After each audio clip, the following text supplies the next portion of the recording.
Good morning, everyone. I'd like to start this public hearing off. Why don't we begin, first of all, with the pledge to the flag.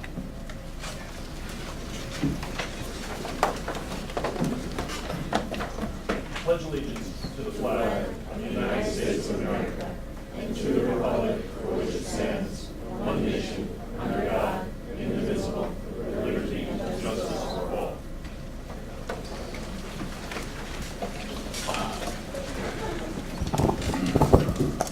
All right, I'd like to open this New York State Assembly Standing Committee on Environmental Conservation this morning. This notice of public hearing you have received.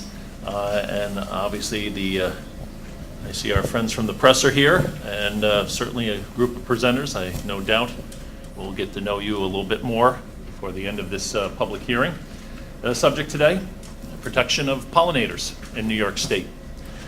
With me today, and I appreciate them coming back to Albany to join us during this period where the Assembly is standing down right now, is to my right, to your left, Assemblyman Mark Moran. On my left here is Assemblyman Joseph Pastor Jr. and Assemblyman Nicholas Robinson. To our presenters here, welcome to Albany. Please don't take the table and the microphone and the gavel to be anything but an official welcoming to you. But we are, the material here we're taking very seriously. As we know, pollinators are very important. They're vital to our agriculture and the economic view that we have towards agriculture here in New York State.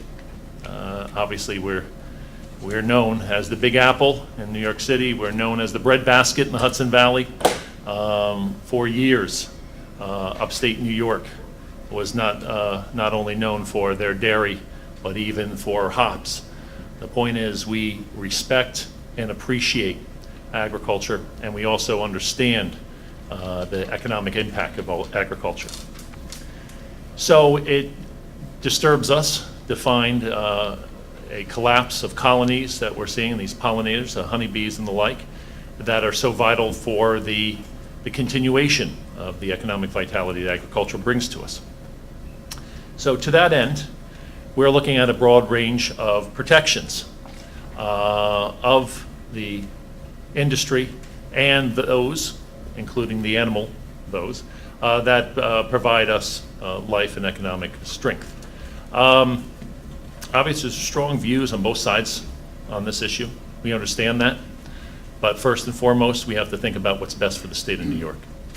And we asked you here, we invited you here, to give us testimony on the avenues you think we should take, because there are probably many avenues here that we should take, from outright prohibition to increased uses of other things that I can't even imagine right now until we hear what you have to say.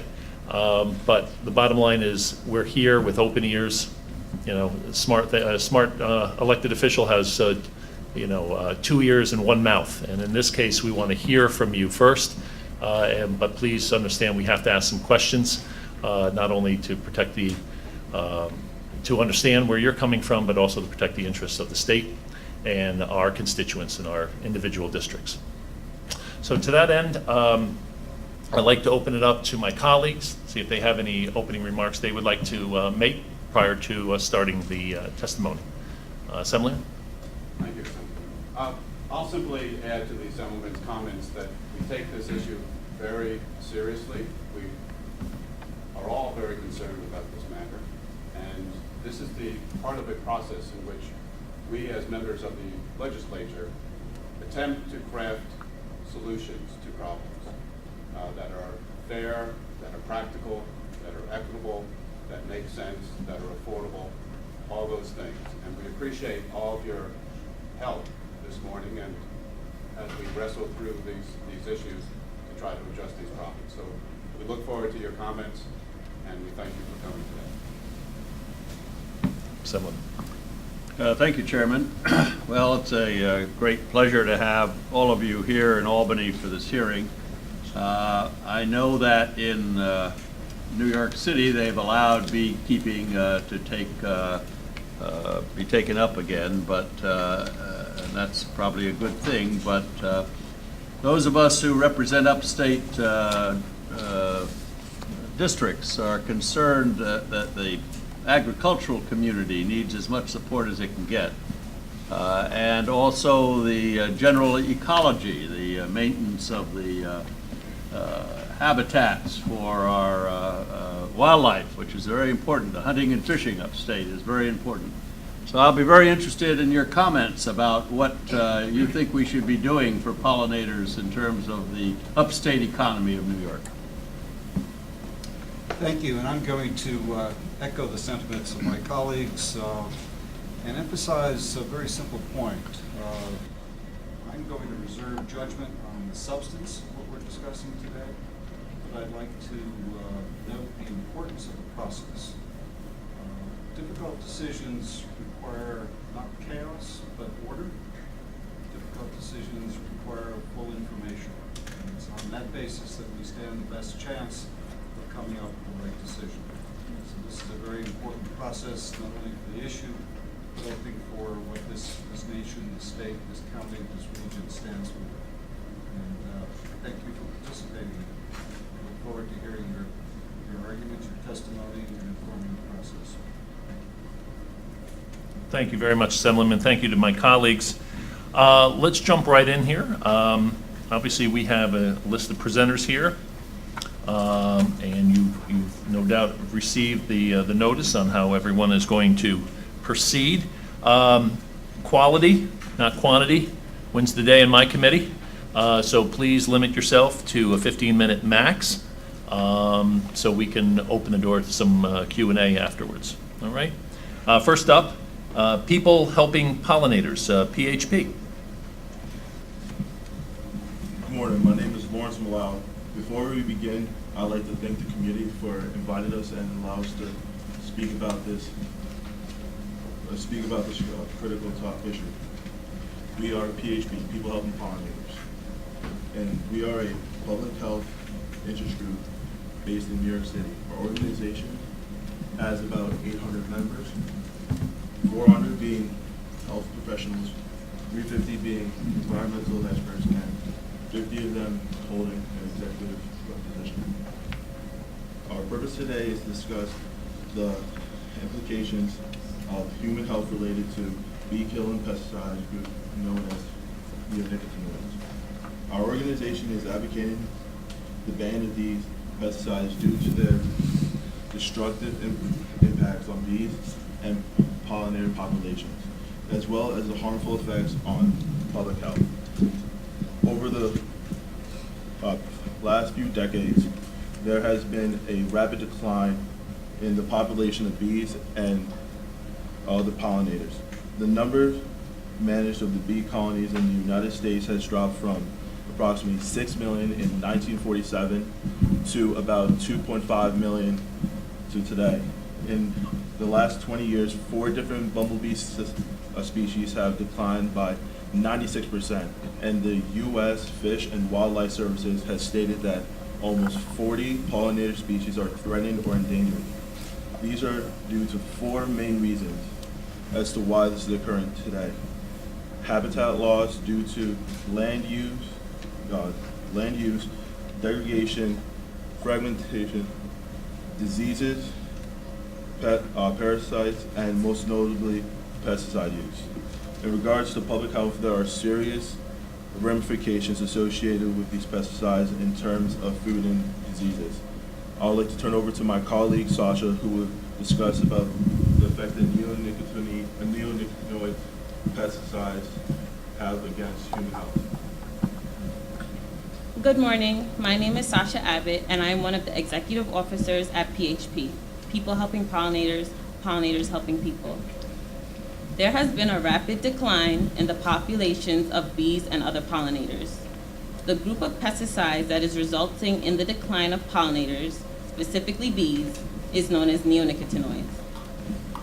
Neonicotinoids are currently the most widely used group of pesticides in the world.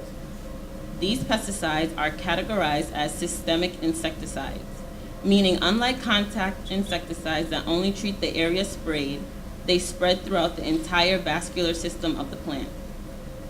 Thus, this renders the whole plant toxic. While this is effective in terms of protecting crops from root-feeding pests, this pesticide is extremely harmful to both bees and humans. Neonicotinoids move through the plant so that a crop pest or leaf-eating insect would take a bite of the plant and get a lethal dose and die. If one of these neonicotinoids are applied in high concentration, such as in ground application, enough compound moves through the plant and gets into the pollen and nectar, where a bee can consume a high dose of this neurotoxin and die. In most agricultural settings, like on our farms, the seed that is coated with the insecticide goes through the plant and gets into the pollen and nectar if the bee consumes this dose. The bee becomes intoxicated and disoriented and not able to complete the pollination task or find their way back to the hive. Bees need to eat.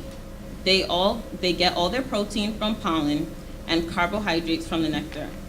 Bees are flower feeders as they move from flower to flower, basically on a shopping flower spree at a local flower mart.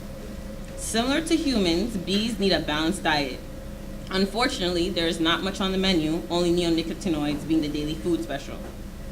Humans may experience both short and long-term effects of the accidental poisoning by the chemicals and the frequent application of the pesticides. This may result from the use of toxic chemicals, wrong application techniques, use of wrong spraying equipment, or one that is poorly maintained, improper storage practices, and illegal overuse of pesticide containers. Pesticide exposure can cause a range of neurological health effects, such as memory loss, loss of coordination, reduced speed of response to stimuli, reduced visual ability, altered or uncontrollable mood and general behavior, and reduced motor skills. Different types of pesticides can cause different health risks. Some of these risks include health issues such as loss of sensation around the mouth, hypersensitivity to light, sound, and touch, dizziness, tremors, nausea, vomiting, nervousness, and confusion. Neonicotinoids can cause reproductive effects because of pesticide exposure, which include fetal death, infertility, altered growth, congenital disabilities, and mixed outcomes. The health impacts of neonicotinoids can be significantly heightened for farm workers. Exposure to pesticides cause farm workers to suffer from chemical-related injuries and illness than any other workforce nationwide.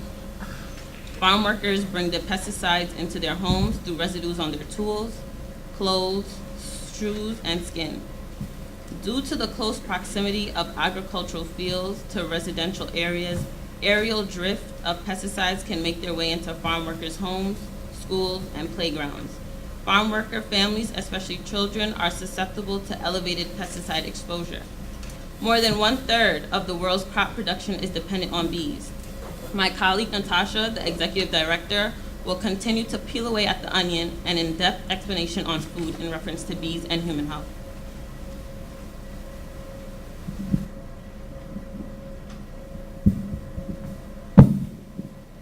As you just heard, my colleague Sasha discussed the effects of consuming pesticide-contaminated water. In relation to consumption, the quantity and quality of the food we consume is largely dependent on pollinators. Without pollinators, food availability and security are both threatened. The health and well-being of humans depend on the diversity and quantity of the food they consume. Reduction in pollination services provided by insects may have an adverse impact on the amount, diversity, quality, security, and prices of the human food, which may hence affect the human population significantly. As alluded to previously, the number of feral and managed honeybee colonies have declined drastically. Since 1990, in the United States alone, honeybee colonies have declined by 25%, resulting in harsh ramifications for the pollination of agricultural crops. According to the Food and Agriculture Organization of the United Nations, pollinators are a key element of crop-associated biodiversity, providing an ecosystem service essential to both natural and agricultural ecosystems. In relation to agricultural practices, pollinators can be managed to raise overall crop yield and quality. This is known as planned crop-associated biodiversity. Pollination is largely dependent on the symbiosis, or the interaction, between the species that are pollinated and the pollinators themselves. There are complex relationships between plants and animals, meaning the reduction or loss of either affects the productivity and survival of both. Resultant of the decline of pollinators is reductions in crop yields. New York is a leading fruit and vegetable producer in the eastern part of the country and is seeing detrimental impacts on its agricultural productivity. For example, in the state, pumpkin crops have declined due to pollinator decline. Insect pollination is necessary for a significant portion of the crops that are used directly for human food worldwide. However, farmers often use pesticides to eliminate them as they compete with humans for food. Although many of the highest volume crops, such as rice and wheat, are wind pollinated, a large portion of fruit crops, for example apples, produced in New York State, are vulnerable to declines in pollinators, both wild and managed. Cultivation of pollinator-dependent crops has increased between 1961 and 2006. If the production of pollinator-dependent crops continues to rise, while the populations of these pollinators continues to fall, it will become increasingly difficult to produce these crops. This is why many farmers are seeing declines in their crop yields as a result of the decline in the population of pollinators, particularly bees.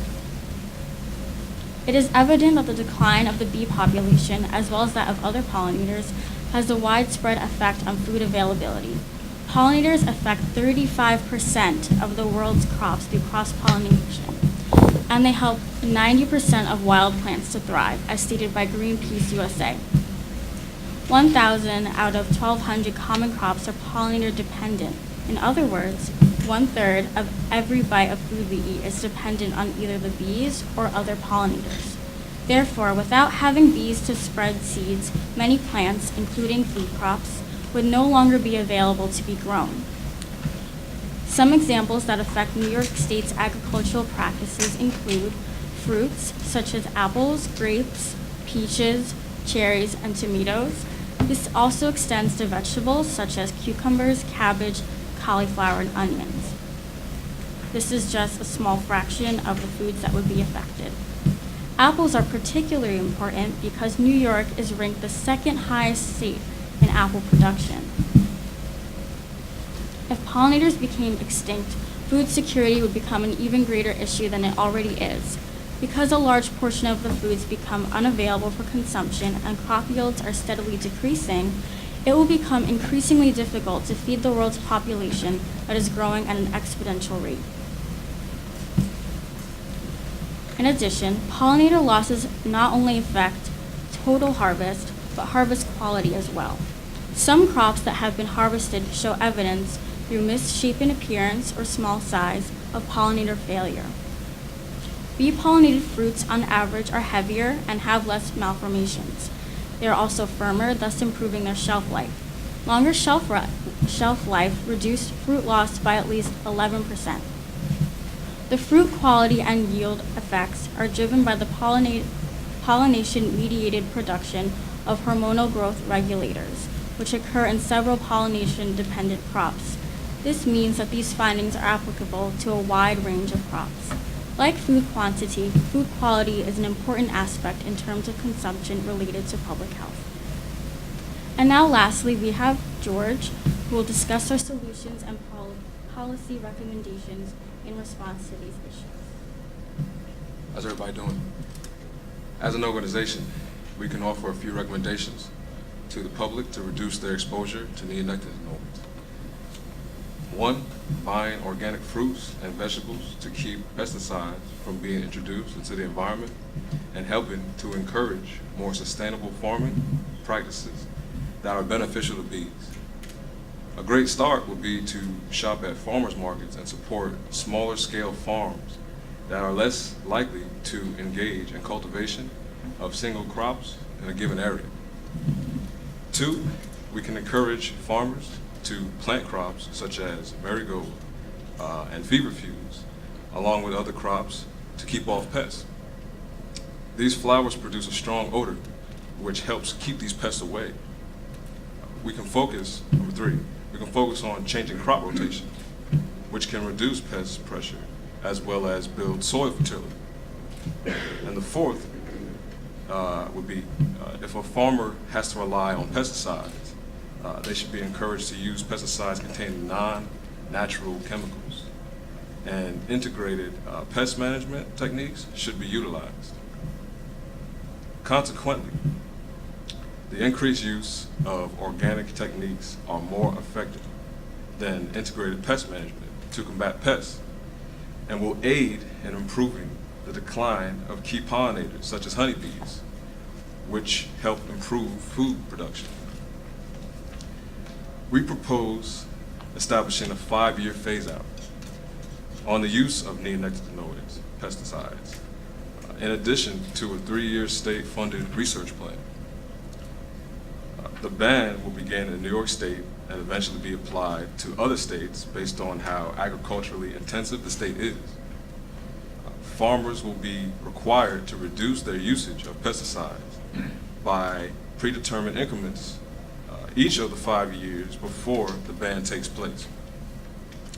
These increments will vary due to variables such as income, location, and a number of dependents in the household.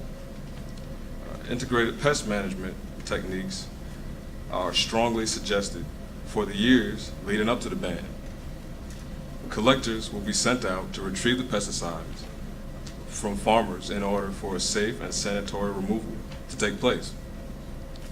Farmers who do not follow the provision of the neonicotinoid ban will receive a fine of $300. We will be flexible in terms of aiding farmers and moving away from neonicotinoids, and also classes on other methods will be available to those who require help in learning how to use other methods of farming or other pesticides. In relation to the 3-year state-funded research plan, a team of experts will be appointed to perform research to find valuable alternatives. This team will consist of half environmental and half health professionals, and the research will be done for 3 years before the 5-year ban and reviewed each year. With the passing term, if a feasible alternative is not found, then the ban will be extended for 2 extra years. Following the ban, farmers will be required to either obtain organic farming methods or switch to an improved alternative of pesticides found through the research plan.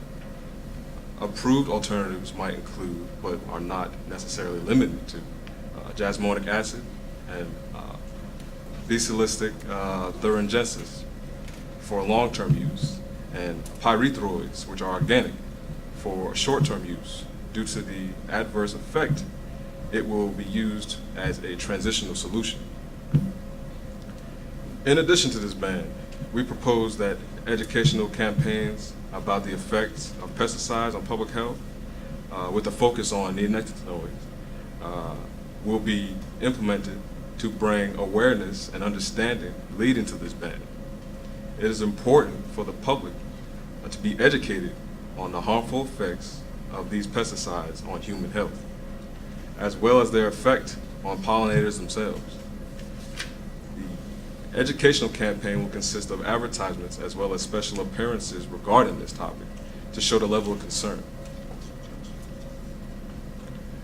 We hope that you take this as seriously as we do and realize that it actually is a problem.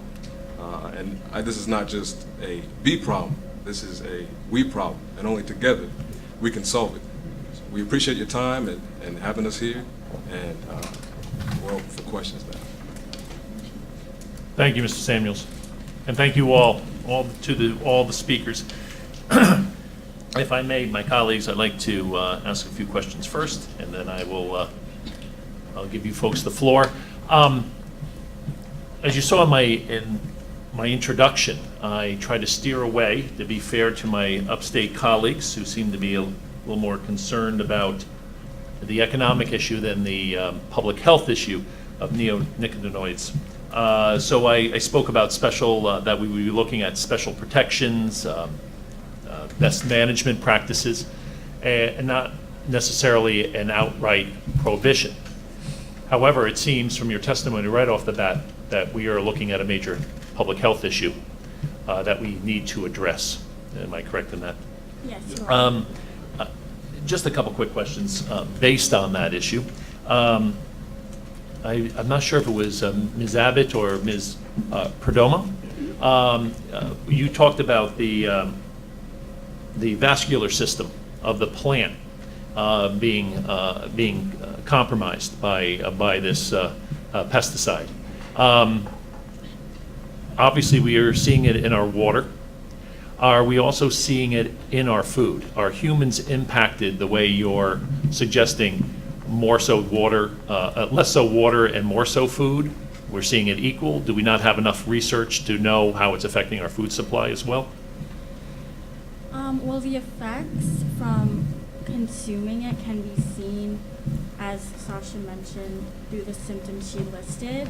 And although the research isn't quite there to see which is more affected, the water or the food, I think you can see from our testimony that they're both critical issues.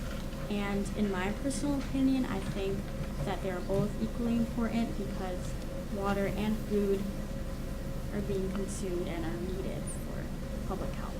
Of course, goes without saying. Thank you. Well, to that end, whether it be an education campaign, as Mr. Samuels brought up, or this 3-year funded research plan that you're recommending, obviously there's a dollars and cents issue.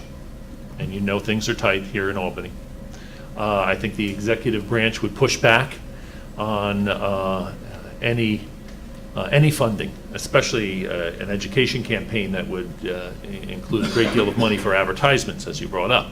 It's easy for us to go around and speak about it, but ads cost money. If you may, Mr. Samuels, where did you come up with, your group come up with the $300 fine? Why that number? And would you be open to it being higher? Because usually we have to find a revenue source to deal with the expense of things like education and campaigns. Well, if you think about the price, the higher the price, the more serious the concern, right? So we decided to keep it at that level to really show that this is serious, and if it's not taken seriously, then it will be taken out of your pocket, to be blunt. And as far as the educational part, as you spoke of, the advertisements, you don't even have to put up advertisements. As long as there's some sort of education, that advertises itself. So you can save money just by putting it into education. But it's my opinion that for some of these, the big ag that we're seeing, especially upstate New York, places, certain places along Island, where $300 seems to be a rounding error for them. I mean, they're going to take that as the cost of doing business than a penalty that they should take seriously. I ask again, would your group be open to a higher penalty, or you think that is too restrictive to industry? If I could answer that? Please. I think our group would be open to a higher fine. We just chose $300 as a starting for first-time offenders, but if it keeps happening, we would raise the fine. All right. Thank you very much. Thank you. Assemblyman Moran? Thank you, Mr. Chairman, and thank you for your testimony. I think as your testimony and the chairman's remarks have demonstrated, this is a very serious problem. And to that point, I'm curious why you propose a 5-year phase-in for the ban of this material. It seems to me that we are at a crisis regarding this issue. And 5 years is an awfully long time in terms of an ecosystem, and particularly in terms of a ecosystem that is in collapse, in crisis. So if, Mr. Samuel, I think you spoke to that, but if you or any other member of the group would like to address Well, that question. I can actually start the question, and then I can pass it to Natasha if she would like to answer Thank as you. well. So we decided to span it out to the 5-year because we understand that neonicotinoids are being used now, right? So you can't just take something away that's being used unless you find some sort of alternative. So we will take that time to find an alternative and sort of wean people off it, sort of like a drug, to get people used to this new way of life. I mean, like I said, you can't just rip it out and then expect everybody to be okay with it. But if over this time it's being introduced, people should be getting used to our practices and the new uses. Let me just push back on that a little bit in terms of and I'll just repeat myself, 5 years is an awfully long time, even with a phase-in of some amount where presumably the amount would be reduced or the use would be reduced geographically. I'm not quite sure how that incremental approach would work. But even conceding that the amount applied or used on year 5 would be considerably less than on year 1, isn't that 5 years of damage that we'll be doing, as your testimony has demonstrated, significant damage to a multitude of habitats and ecosystems? Is there anything you Anyone? Yes, I understand what you're saying, but at the same time, we want to have the farmers in mind because a large concern for farmers is that the government, they tend to say that one pesticide is safe and then it gets banned, or it becomes aware to them that it's not safe anymore, and we just want to prevent kind of more confusion. So we want to make time for more research to be done to find a very clear, viable alternative. And like you said, we will have incremental decreases, and yeah. Well, within the 5-year phase out, we would have deadlines within the 5 years. In our testimony, we mentioned that in 1947 was when we saw the drop of managed bees and wild bees. So within the 5 years, we're kind of trying to reverse the damage that has already been done and not try to keep having more issues in terms of the neonicotinoids. So we'd rather take time to find an alternative with proper research than finding an alternative and having the same problem reoccur again for another set of years and decades. Thank you. I just have one other question, and relates to your testimony mentions that the ban has been implemented in Europe. And I'm curious if we know when that occurred and what the impacts of that have been in terms of, has the agricultural industry collapsed as a result, or is it gone more organic, or pursued other alternatives that have survived that ban?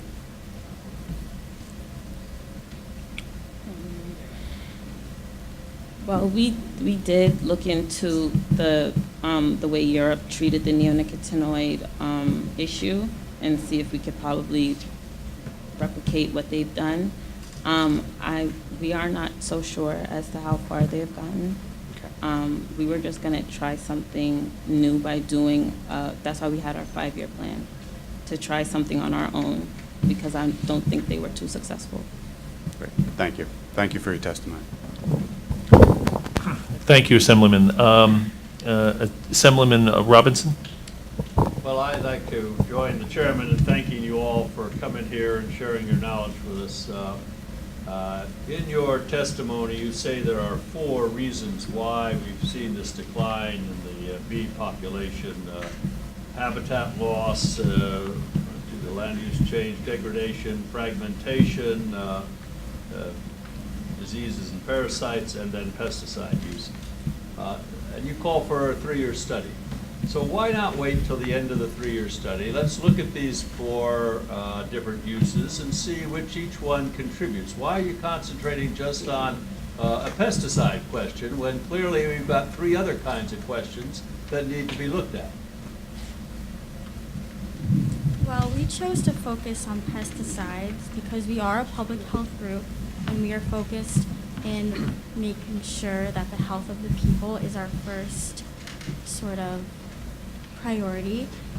And as we also stated, we feel that pesticides are the most prominent, I guess you could say, cause of the decline, the most known and the most recognized at the moment.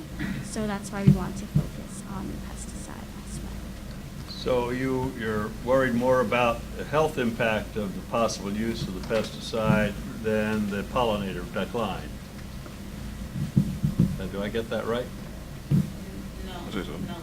Well, as a public health interest organization, we targeted the widely spread issue first, which was the neonicotinoids, not to not shed light on the other issues that we mentioned, but we were going to do what was the first problem first and then attack the other ones. And just to go back to my real concern here, this would make a big change, as Mr. Samuel said. It's now being used in the agricultural community. So why not wait till the 3-year study is done before you propose a ban? Aren't we getting the solution ahead of the study? Well, as you can see from our testimony, that this is such a serious issue, so we want to make sure that the levels of the pesticides in use decline while we find the alternative, because, as mentioned, it is such a critical issue to public health, so we want to make sure that that levels decline.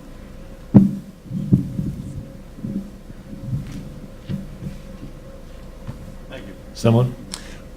Assemblyman, if you would. Assemblyman Pestar? Thank you, and as my colleagues indicated, thank you for your testimony this morning.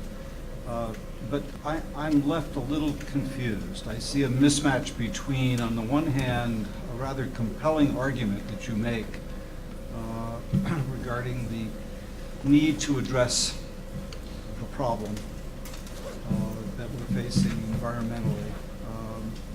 But I notice in your recommendations you use words such as encourage.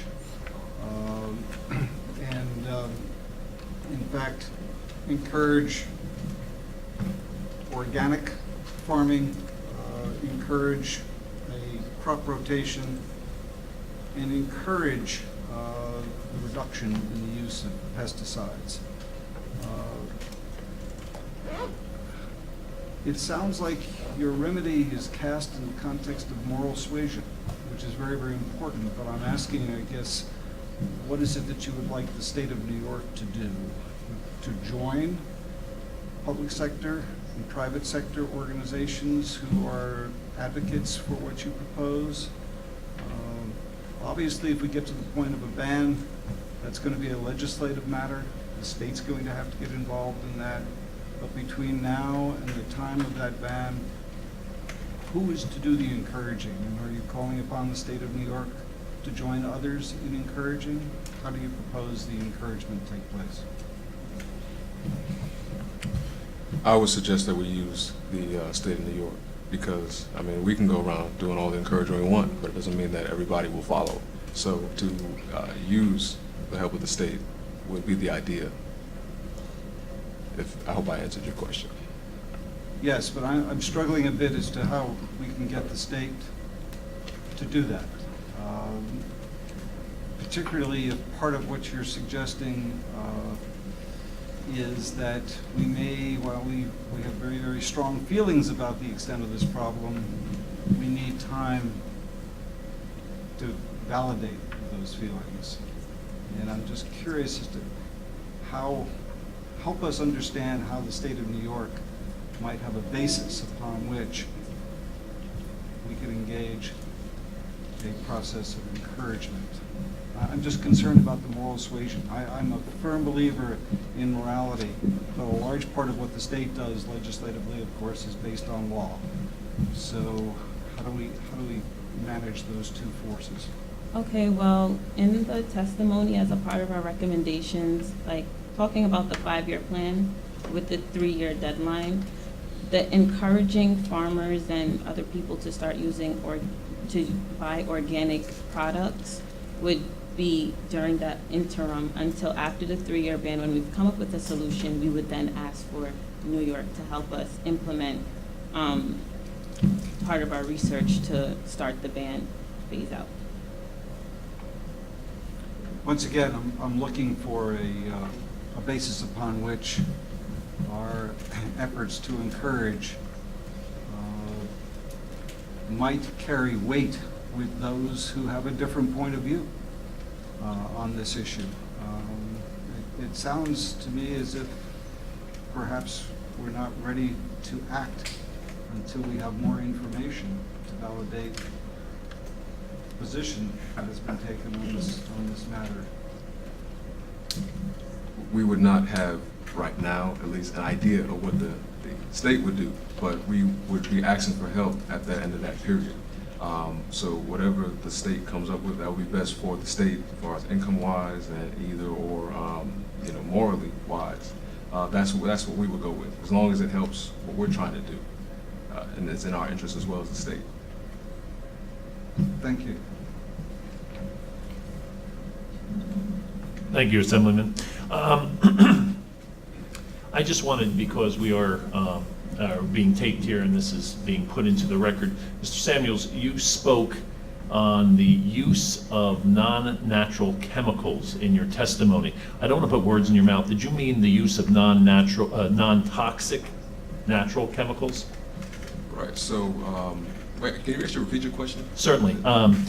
During your testimony, you spoke about one of the recommendations, the use of non-natural chemicals, which would be pesticides.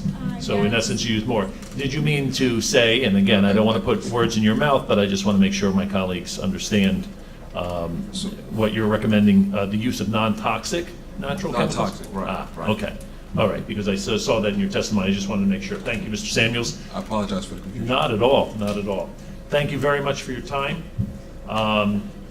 That will conclude the testimony of PHP. We're now going to move to the DCU Apple Co-op, please. Good morning. Good morning, Chairman Manning and members of the committee. Thank you for providing us the opportunity to testify on a topic of utmost importance to the apple industry and our members. We are DCU Apple Co-op, representing 30 orchards from Dutchess, Columbia, and Ulster County. We represent 10 family farms at an average of 10 acres per farm, 10 commercial farms at an average of 100 acres per farm, and 10 pick-it-yourself farms at around 100 acres per farm. In total, 2,100 acres. Our combined annual production is 1,125,600 bushels of apples. Apples are an important part of New York. New York is a big apple. The annual production in New York State is 29.5 million bushels of apples. We apple growers are the heart of the state, its economy, and its culture. If our orchards are endangered because of rash regulatory or statutory actions, the state's economy will be the victim. Traditional apple farming utilizes pesticides. Apples define our state, and it's the duty of the state to protect our industry. We do not need more rules governing how we conduct our business. We need the help of the state legislator to build up our industry and help us become more competitive. There is no reason for Washington State to be the #1 apple producing state, especially since our apples are far superior. We appear today on behalf of our member orchards because we are concerned there is a movement within the state to institute pesticide policies that will inhibit our ability to grow our business.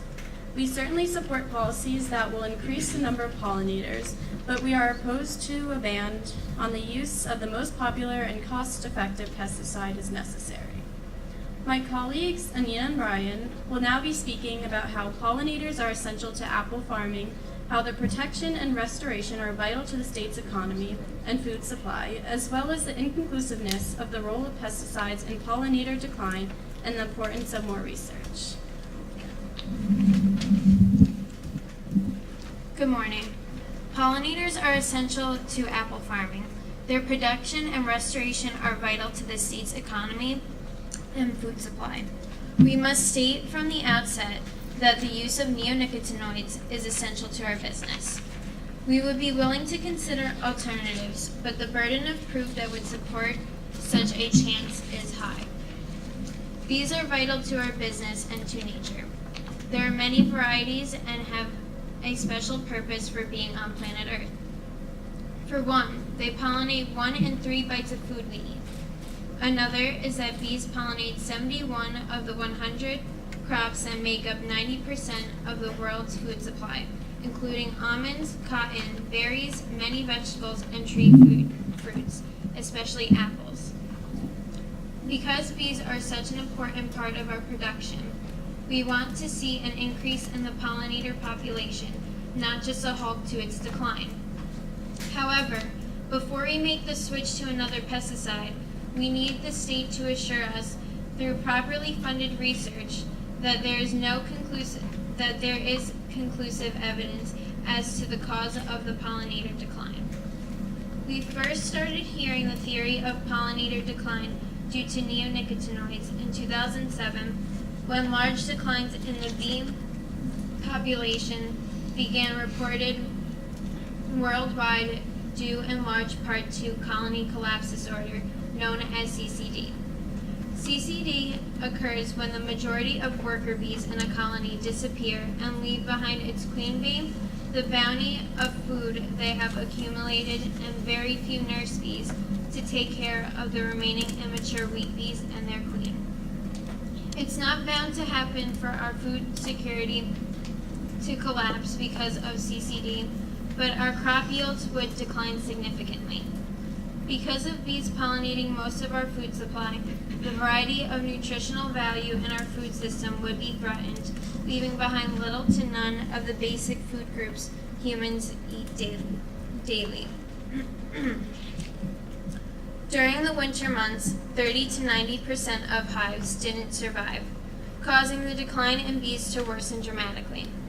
Since New York State wants to introduce new environmental policies with regard to pollinators, we feel they should turn their attention to protecting and restoring habitat before thinking about neonicotinoids. We think there should be a compulsory education program for beekeepers and more diligent monitoring of invasive bee species, especially for new beekeepers. Tax incentives are a good way to bring in farmers with extra land to start investing in beekeeping. There are many theories about the cause of CCD. Some sites stress that bees experience due to poor management practices, such as transportation to multiple locations across the country, where it has become too much for them flying such long hours to get their delicious food brought back to the hive.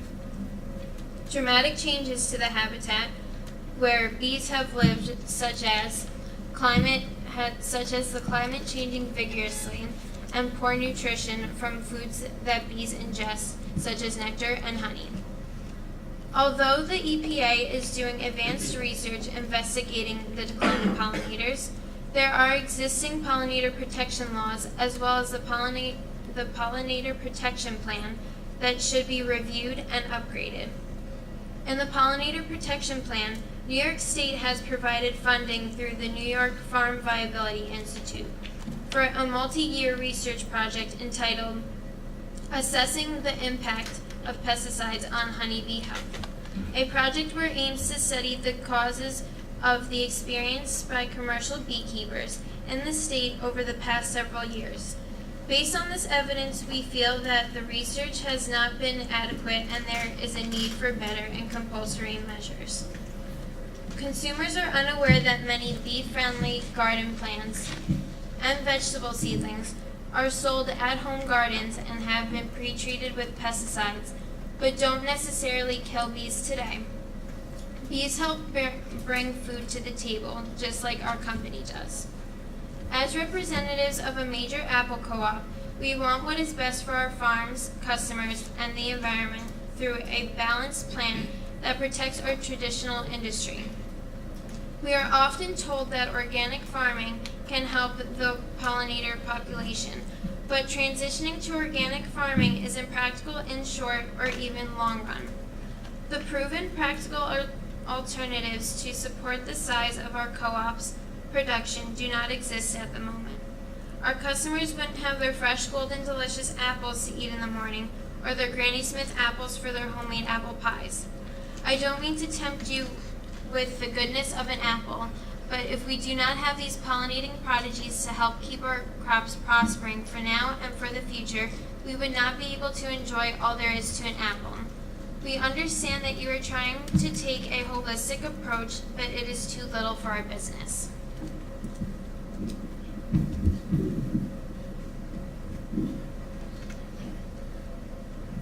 Thank you to the Assembly for your time and patience. DCU finds that the role of pesticides in pollinators in decline is inconclusive and that more research is necessary. DCU cannot afford to support a ban on pesticides, as we find that there is not enough evidence of neonicotinoids having a key link in the pollinator decline. Many of these neonicotinoids have made the apple farming business a much more profitable and reliable market that allows these farmers to be contributors to the economy with significantly less risk. It is imperative that New York State apples continue to grow in quality and quantity as it continues to compete with the counterparts of apples made in Oregon and Washington states respectively. To improve the quality of our apples, we use several different pesticides to improve our methods of harvest. The chemical compound Captan does tremendous work in preventing fungi that could potentially ruin thousands of pounds of crop and ruining an entire season's worth of work. Diphenylamine is commonly used to lengthen the life of already harvested apples and preventing browning of said apples, allowing our farmers to bring more to satisfy the growing demands of the markets that we bring to. These are pesticides that have been approved by the Environmental Protection Agency as acceptable uses to establish tolerance for our crops that can be used safely. For many years now, scientists have told us farmers that neonicotinoids are by far the safest and least toxic chemicals to animals, humans, birds, and necessary insects, including bees. Neonicotinoids have been praised especially in comparison to chemicals from the past, such as DDT, which was once the most popular and profitable chemical and greatly expanded the American agriculture market when it came out. Quality, quantity, and safety are the primary concerns of farmers when growing their crops, and it is all driven by profit to ensure that our processes continue. Neonicotinoids profit millions of dollars for farmers and chemical companies alike. And as of today, there is no clear connection that shows that these pesticides are a major factor to the decrease in pollinators. If there's to be some sort of ban on neonicotinoids, the death of the New York apple will begin.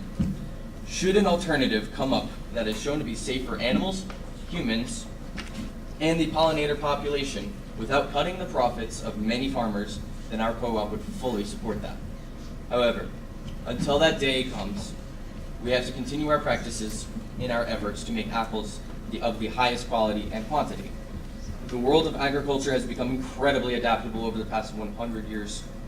However, we need a better alternative. We need to be adaptable. We need to have a better alternative if we're considering adapting to something else. Thank you. Good morning. New York State agriculture is dependent upon pollinators and pesticides, and a management approach is necessary. The New York State Pollinator Protection Plan, which is what I have right here in my hand, is an ideal representation of what needs to be done and what we represent. BMPs, like you mentioned before, or best management practices, are a cost-effective, generally simple way to go about beekeeping on any level. Whether it's large orchards like us, or just a hobbyist who keeps bees in their backyard, these practices are straightforward. The BMPs include keeping hives clean to avoid pests and pathogens, placing the bee colony strategically in areas to avoid pests, landowners communicating with the beekeepers to keep the nests out of harm's way, minimizing the pesticide use to only when it is needed, improving and increasing the pollinators' habitat, and educating the public on the use of pesticides and to be aware of hives. All the BMPs listed above are attainable and affordable. These BMPs and practices alike shouldn't be voluntary, but they need to be compulsory. We believe legislative action needs to be taken to ensure the proper safety of pollinators. The decline of population needs to slow, and the growth needs to increase immensely. In the same report, you can see a lot of ways of implementing change to make a difference. The report also takes a look at ROWs, or rights of ways, which is happening, ROWs, what is happening is that these pollinators and other animals' habitats are getting destroyed by the maintenance that is being done. This is valuable habitat that is getting cut down and destroyed, which then acts as a corridor for pollinators' movement. If this maintenance is left to the discretion of the Region 8 Department of Transportation, who maintains and cuts the rights of ways, the issue of ROWs will not be solved. All rights of ways should become duty to protect and be mindful of, and not just a recommendation, but it should be mandatory. We can't be taking chances at this point in time. We must act seriously before we seriously damage the pollinator population anymore. We also like to request more research is done on neonicotinoids before they are banned, as Anita mentioned before. We have found that the reasons for the decline of the pollination population is inconclusive. Outright banning on neonicotinoids will put our orchards at risk.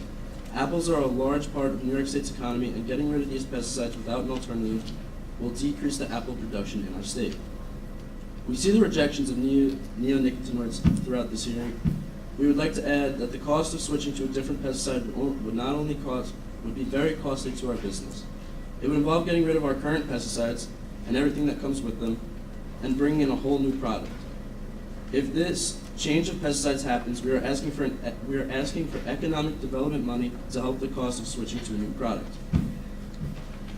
We respectfully request that the committee keep the record open for 30 days to allow us and any other members to submit any additional information. Thank you. All right, I thank you very much. I see a lot of familiar faces out here, as you know. I represent Dutchess and Columbia counties, and I obviously been on to most of your farms as well. Thank you very much for coming. But we have to look at the greater issue than our farms and my district, and the issue of the public health of the state of New York. And I think that's very important that we get that right out in the open first. I know in your testimony you spoke about it is our duty, the state's duty to protect your industry. And though I do not want to seem cold-hearted about the work you do, and you know, farmers are heroes in our book, I believe my colleagues would agree with me, it is truly the duty of the state to protect the health of our citizens. Obviously, economic vitality, as I brought up in the beginning, is important, but the public health of our citizens, our children, is paramount here. If I may ask a couple questions. As you know, neonicotinoids were introduced in the 1980s, synthesized during that time, really came out into the 1990s. Prior to that, what did you folks use as an alternative?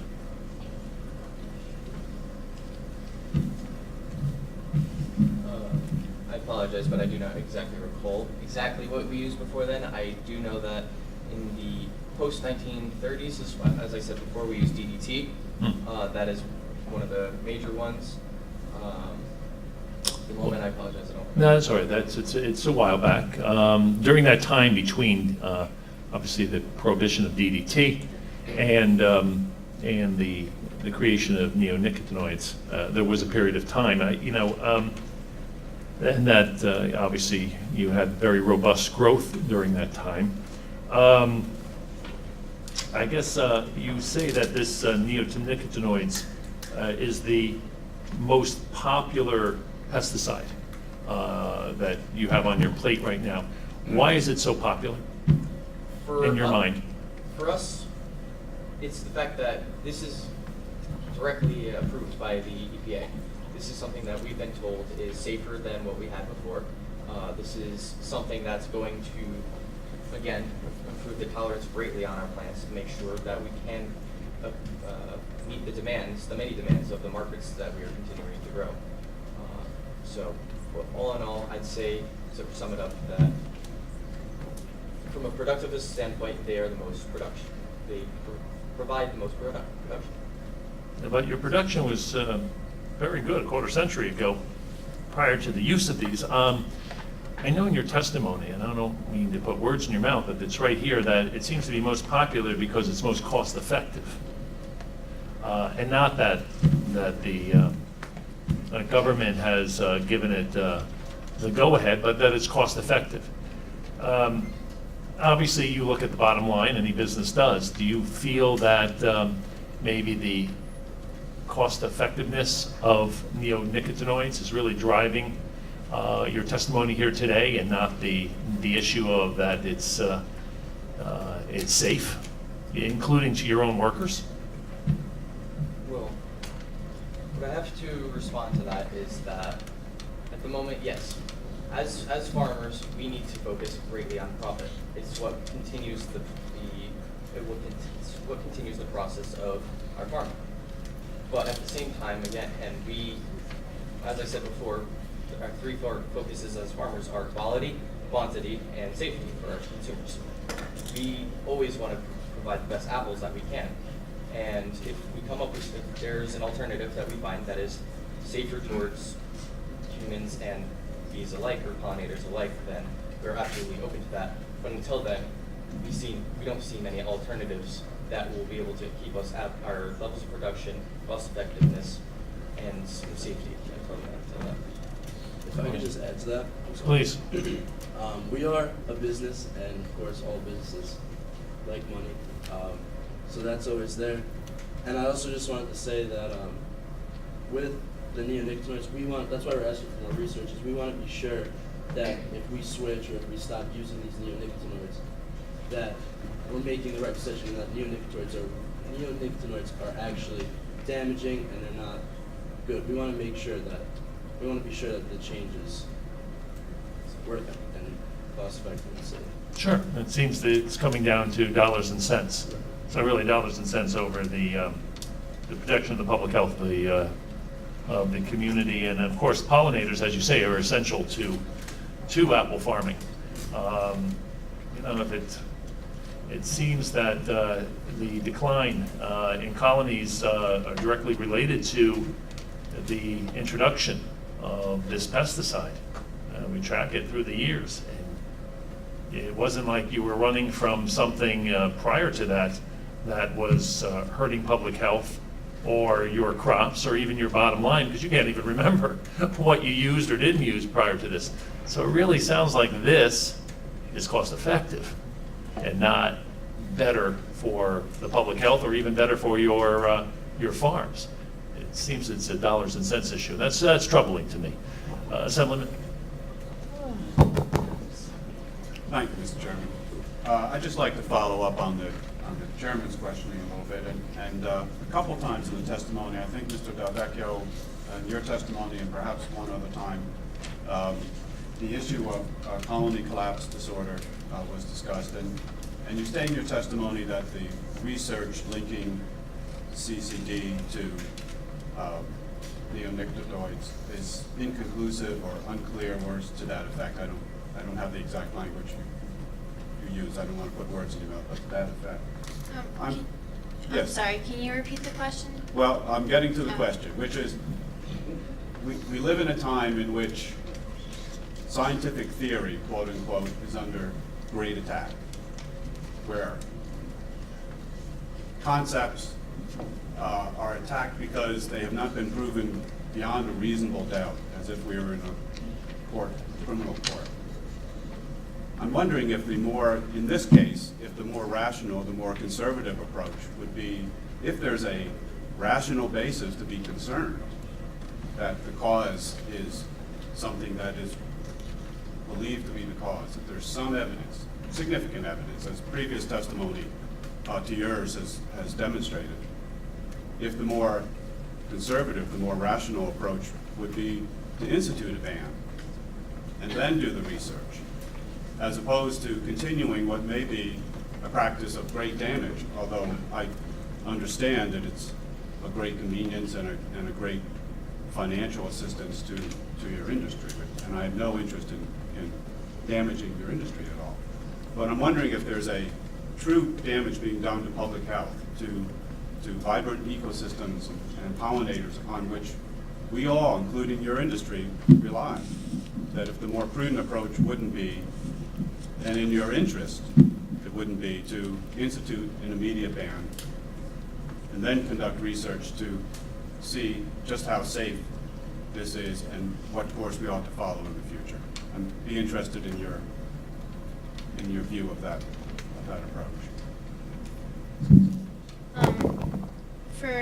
First,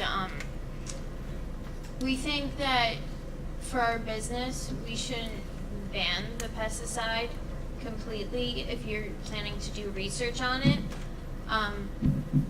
Because if we ban the pesticide, then our growth of our company will decline. But if you were planning to do research on the pesticide, we suggest possibly putting aside a certain amount of working or pollinating bees and working with those to see how if the pesticide affects them or if it actually doesn't, and it's just decline based off of stress, climate change, and such. Does that answer your So more controlled research, trying to eliminate the other theoretical possible causes of the disorder. Your testimony mentioned state of Washington and the state of Oregon, our main competitors in the apple industry. Do you know what the status of state regulation on this matter is in those states? Are these pesticides allowed? Are they restricted in any fashion?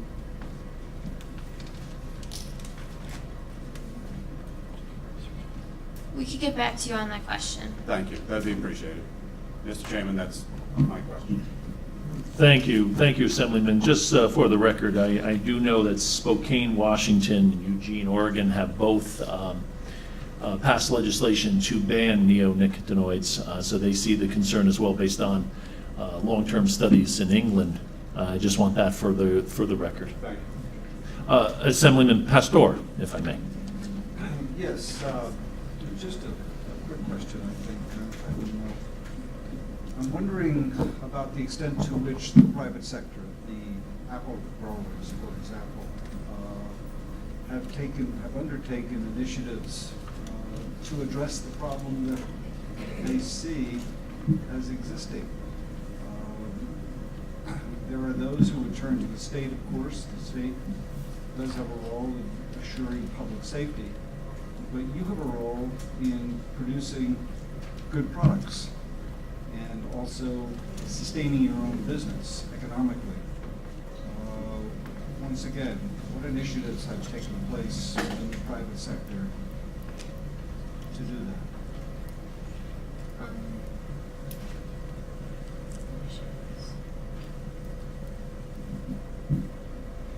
For our business, we to protect the usage for humans spraying the pesticide, do you mean, or Yes, for us? protecting, you subject yourself to various responses to legal action if you're producing a product which is fundamentally dangerous. You do so knowingly, or you realize that there's an issue. I guess what I'm saying is, why are we turning? I understand why you would turn some of this over to the state of New York and to the public sector because of our role in assuring public safety. But I'm wondering, to what extent has there been any effort among the growers themselves to deal with the problem that they see as existing? For us, we take all safety measures we can. We follow the rules and regulations as to how we spray them, how we spray the apples, and how they should be treated after being sprayed. So for for people to have them brought to the table. They're safe. They're 100% safe, where there wouldn't be a pesticide on them to ingest. And as much as possible within the 30 farms that we have under our co-op, we try to keep communication clear as much as possible, and we do try to do research where we can as far as new methods, some safer alternatives, but we are farmers. We're not quite the scientists coming up with new products. So we really try to. We do have the public safety in mind, and we try to keep that spread along all of the entire counties. Also, we do practice what we preach. We use BMPs, best management products, on our own.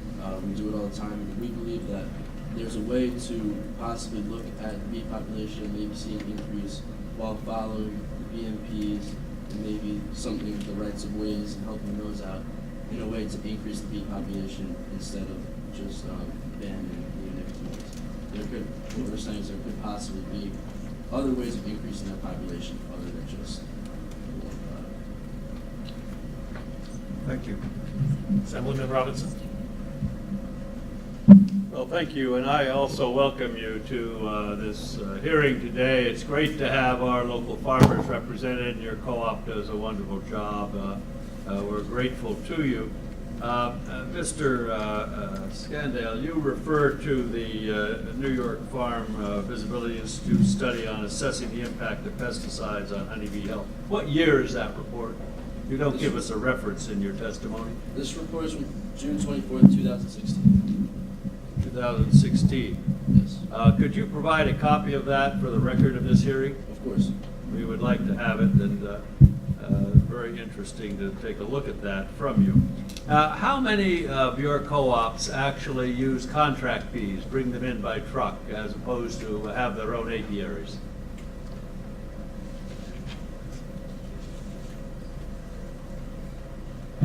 We currently have 28 of those counties, or those farms. 28 farms bring in contract loads of bees for their pollination? Not strictly speaking, but to keep up the production. And as much as possible, we try to use our bees beforehand.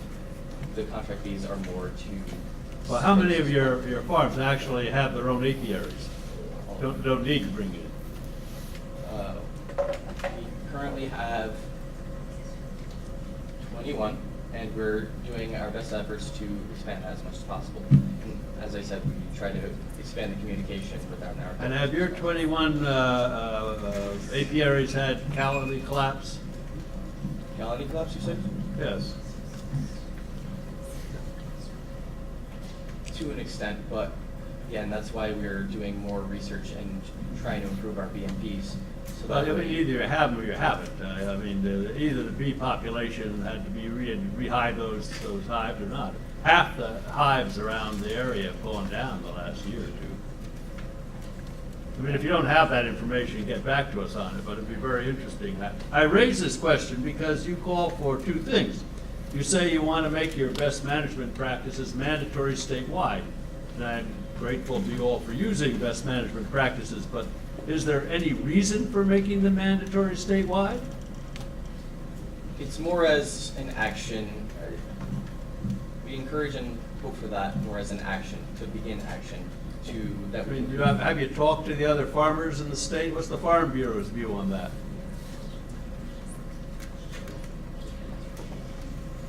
We pay a lot of attention to the Farm Bureau, you know, especially in my district. Yeah. Well, you can get back to us on it. I'd appreciate that. And then one last thing, you say in the testimony you've just given that you really want to give some tax incentives so that the local farms and others can have their own apiaries.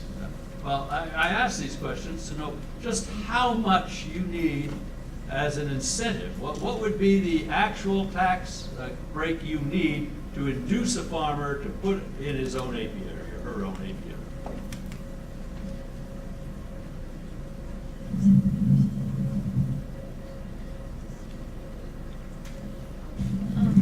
we're willing to work with the state on the negotiation of a price for the tax incentive.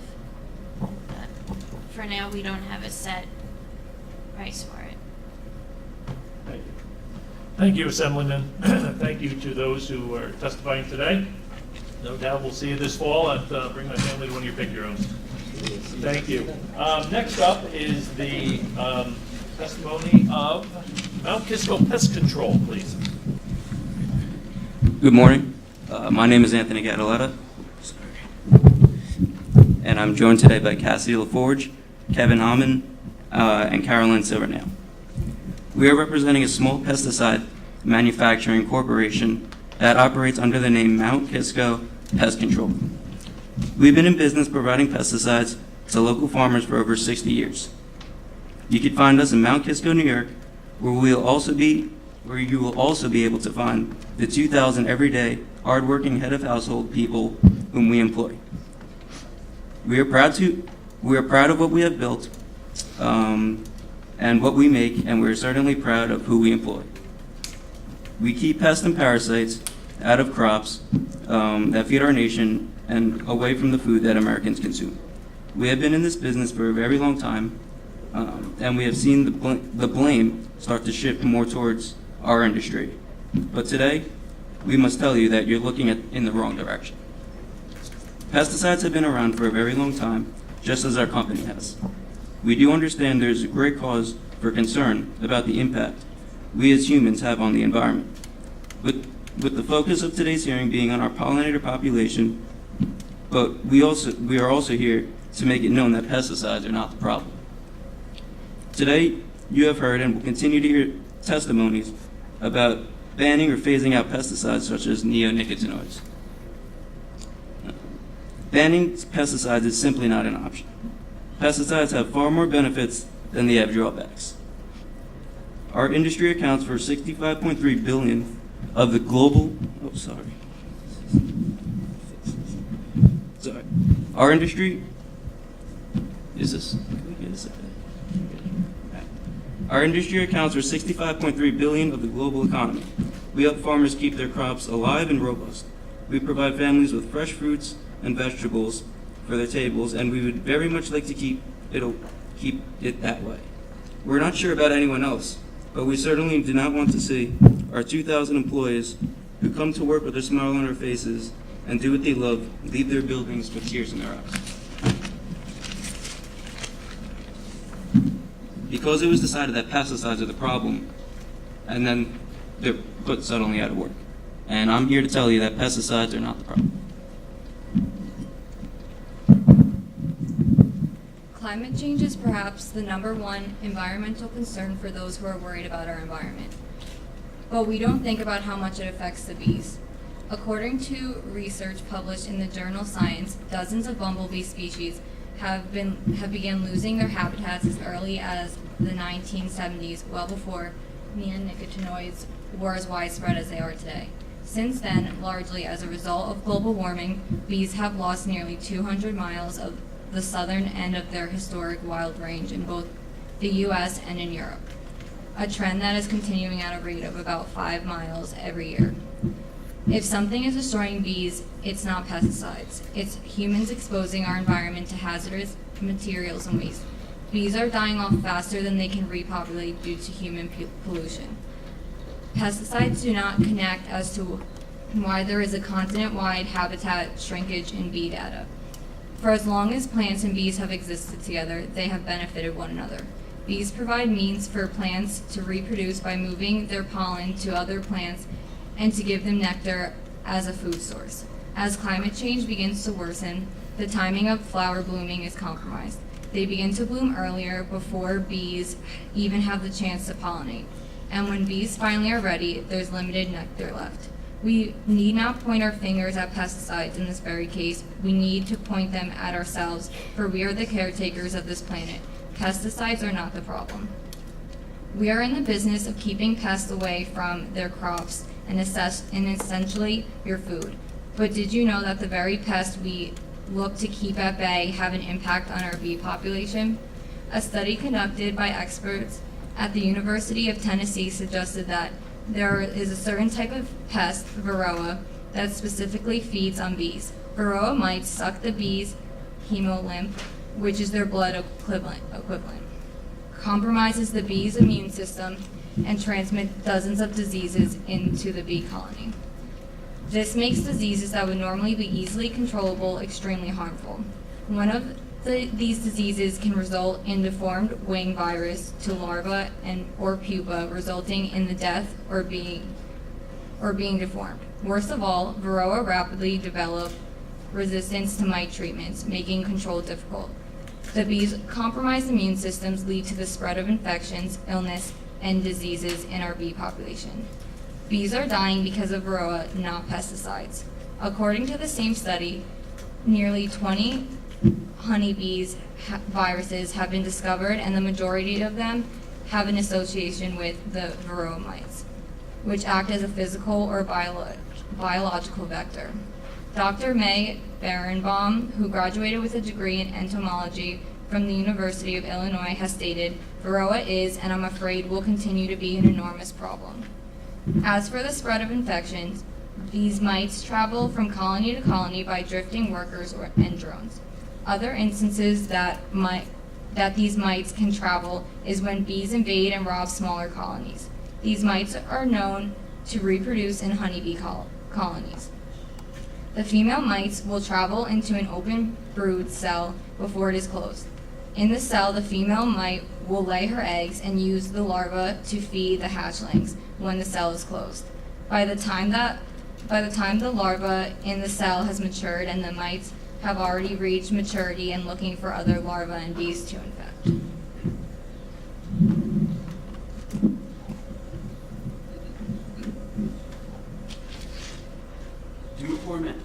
Due to poor management, some beekeepers add more bees to their colonies and may have an infected bee in the batch that is added to the colony.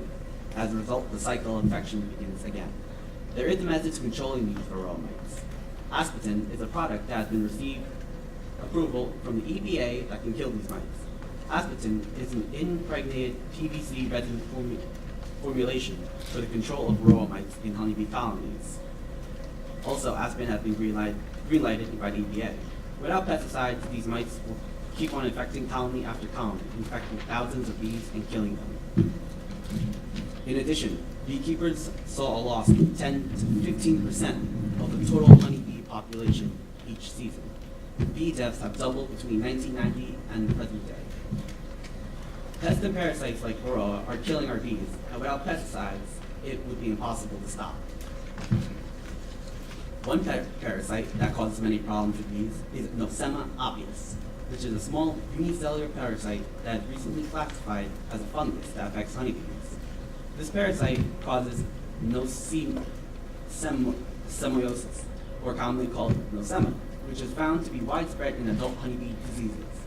While Nosema apius is a single-cell parasite, it was later categorized into a fungus or fungi-related area. The most common method of infection includes an unsanitary water supply, honeycomb marked with infected bees, and contaminated honey. Nosema spores are spread throughout other colony members through fecal matter. Searching for symptoms of Nosema apius is generally not seen easily. This makes it difficult to distinguish other symptoms from honeybees. The greatest proportion of workers that become infected are usually female worker bees. In the rare case, the queen becomes infected. The queen's offspring will also become infected. Disgustingly, the most notable symptom for Nosema apius is dysentery, which can cause infection in the hive. This is only one strain of Nosema. There are many more that follow. A new strain that was recently discovered was Nosema caranae. This strain of Nosema is known for its involvement in colony collapse disorder at a faster rate than Nosema apius. In the long run, banning pesticides will make this issue worse. There is no defensive line to protect bees when they cannot truly defend themselves. You can certainly expect to see the total bee population decrease even further if pesticides are banned. Environmental activists focus single-mindedly on pesticides, but all the agricultural chemicals detected in honeybee hives, including miticides, used to control grow. Neonics are among the lowest traces amounts detected.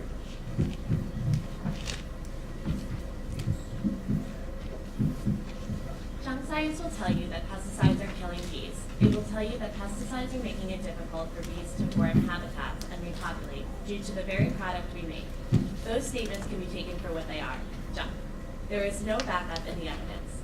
Parasites are not killing bees or giving them diseases that would make it impossible for them to repopulate. In fact, the highly popular and often referenced Harvard study, which stated that neonicotinoids are responsible for the collapse of honeybee colonies, has been disregarded by many entomology experts. The lead on the study, Ching-Sing Liu, has no formal training in entomology. The study was conducted by Liu and only Liu, with no one else to support his claims. Well-known beekeeper Randy Oliver said of Liu's study and his methods that it's hard to imagine anyone can even review this paper. If well-known beekeepers cannot find the activist findings to be true, the rest of us shouldn't either. Neonics are obviously not the issue we should be looking at to ban, especially after the U.S. Department of Agriculture has stated honeybee populations have been stable or growing in the United States for the 2 decades that neonicotinoids have been on the market. In 2006, honeybee populations faced a temporary challenge when U.S. beekeepers across various states discovered that bees were mysteriously abandoning their colonies and leaving their queen bee behind with a few immature worker bees. This was later named the colony collapse disorder. At the time, neonicotinoid pesticides were presumed to be the problem. This has now been proven to be false. CCD is a century-old phenomenon that has traces of occurring in Egypt, Europe, British Isles, and North America. There has not been a new case of CCD reported since 2011. While the first reports of CCD in the 21st century have come and gone, the exact causes are still unknown. What we do know is pesticides were not the problem. The PHP group before us suggested a 5-year phase-out of neonics. A policy such as this was put into place in Europe. The results are as follows. In 2014, the European Commission enacted a 2-year ban on neonics, even though their data at the time showed no relationships between neonics and disease. When the results were analyzed, it was found that colony losses were the lowest in 2013 to 2014, before the ban was enacted. The loss rose to 17.4% during the 2 years the ban took place. Some of the environmentalists recommended substitutes, such as pyrethroids and organophosphates, were used to replace neonics during the 2-year hiatus.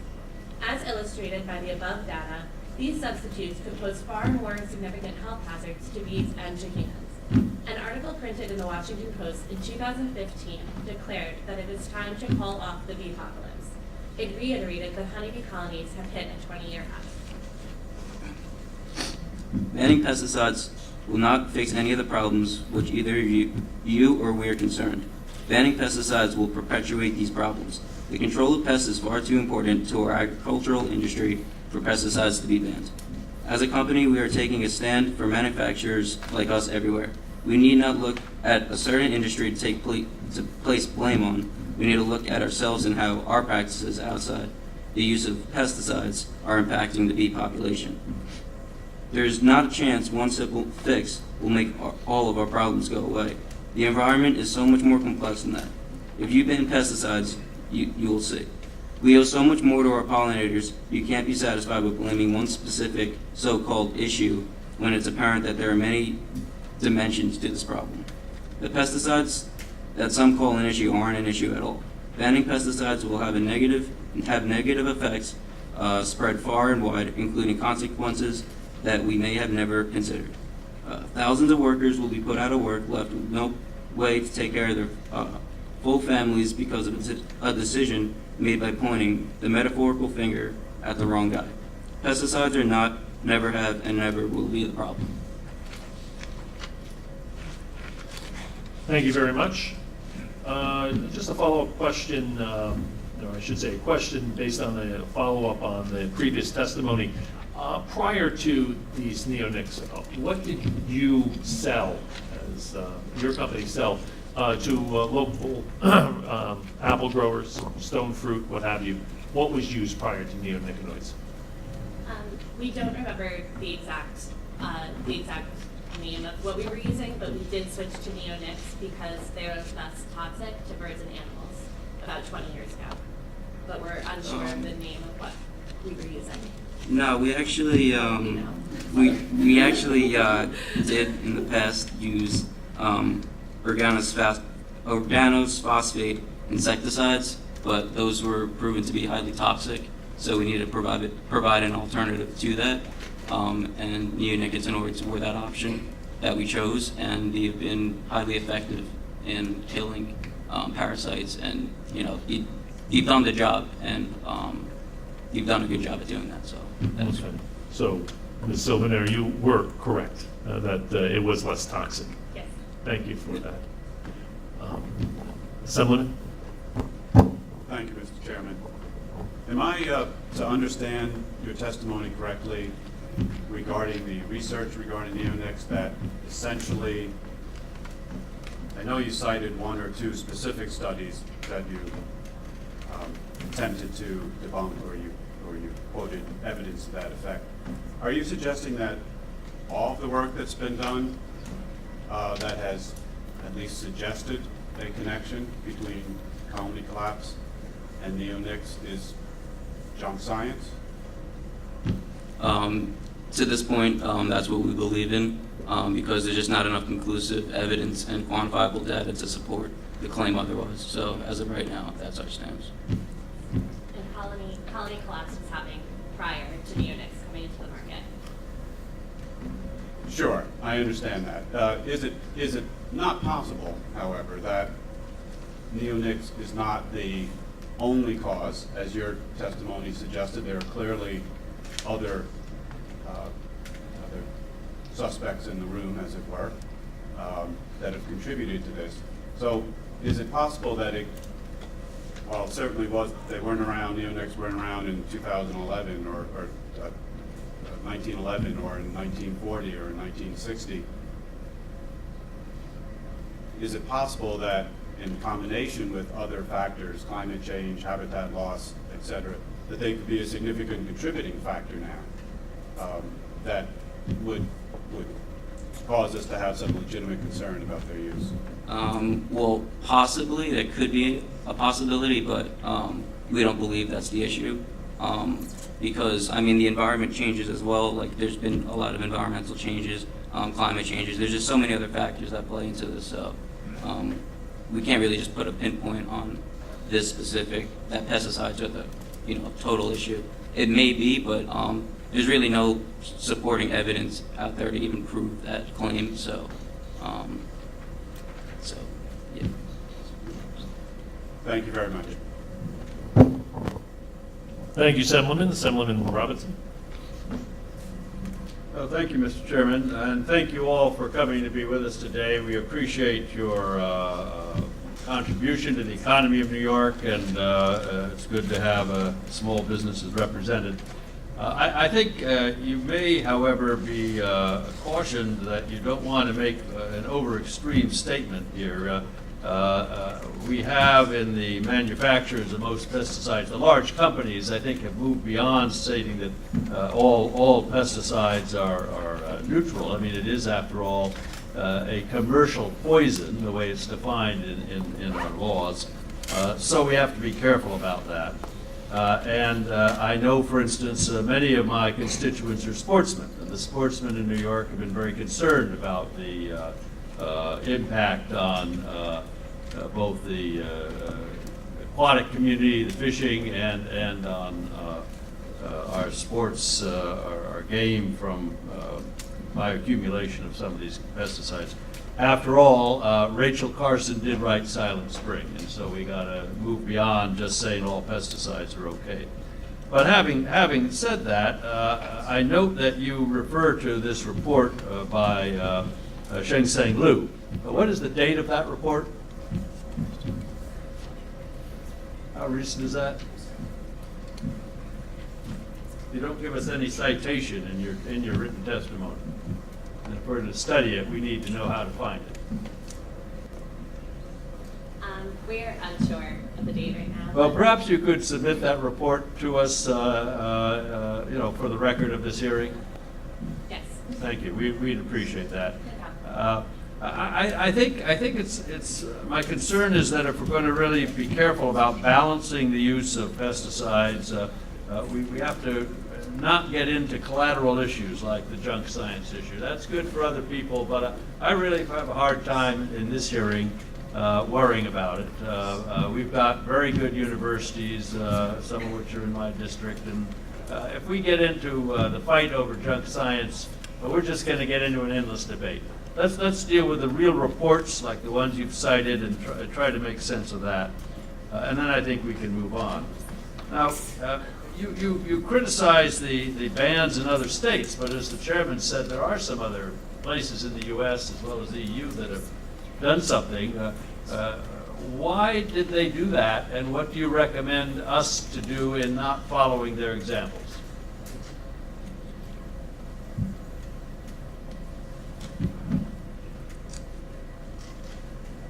When they placed the ban, there was no, the data wasn't gearing towards pesticides causing the problem. And after the 2 years were up and you look back at the data, there was actually more of a colony loss prior to the ban being put in place. There was more of a colony loss while the ban was in place. So when pesticides were not being used, there was a greater loss than prior. That was at the all-time high in 2014, in recent years. So I don't recommend putting a ban just because it didn't work in Europe. So why, following in their footsteps in what they were trying to lead with, that doesn't seem to be the answer.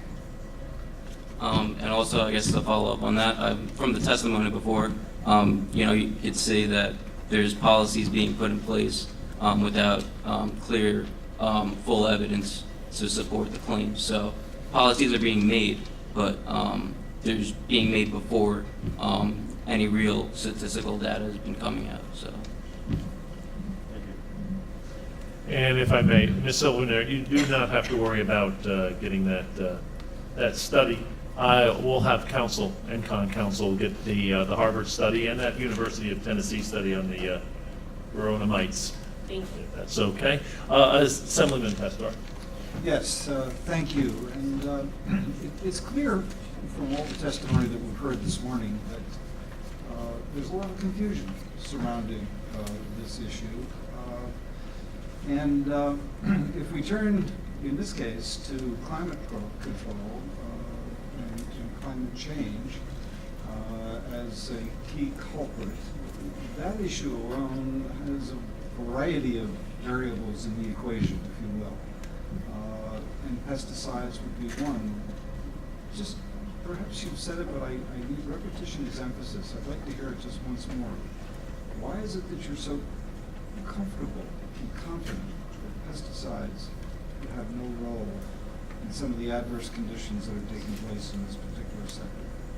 I mean, kind of said it, there's no real supporting evidence, there's no data, unless, you could provide us with some facts supporting that claim, then, I mean, to be honest, that kind of offends us because we believe that we provide a great product and it's efficient, and we don't know how toxic these chemicals really are to bees, and we don't know how, because certain species of bees are affected differently, so we don't know how, unless you could provide, do you know which bees would be have the most vulnerability to pesticides? Well, I would ask you that question.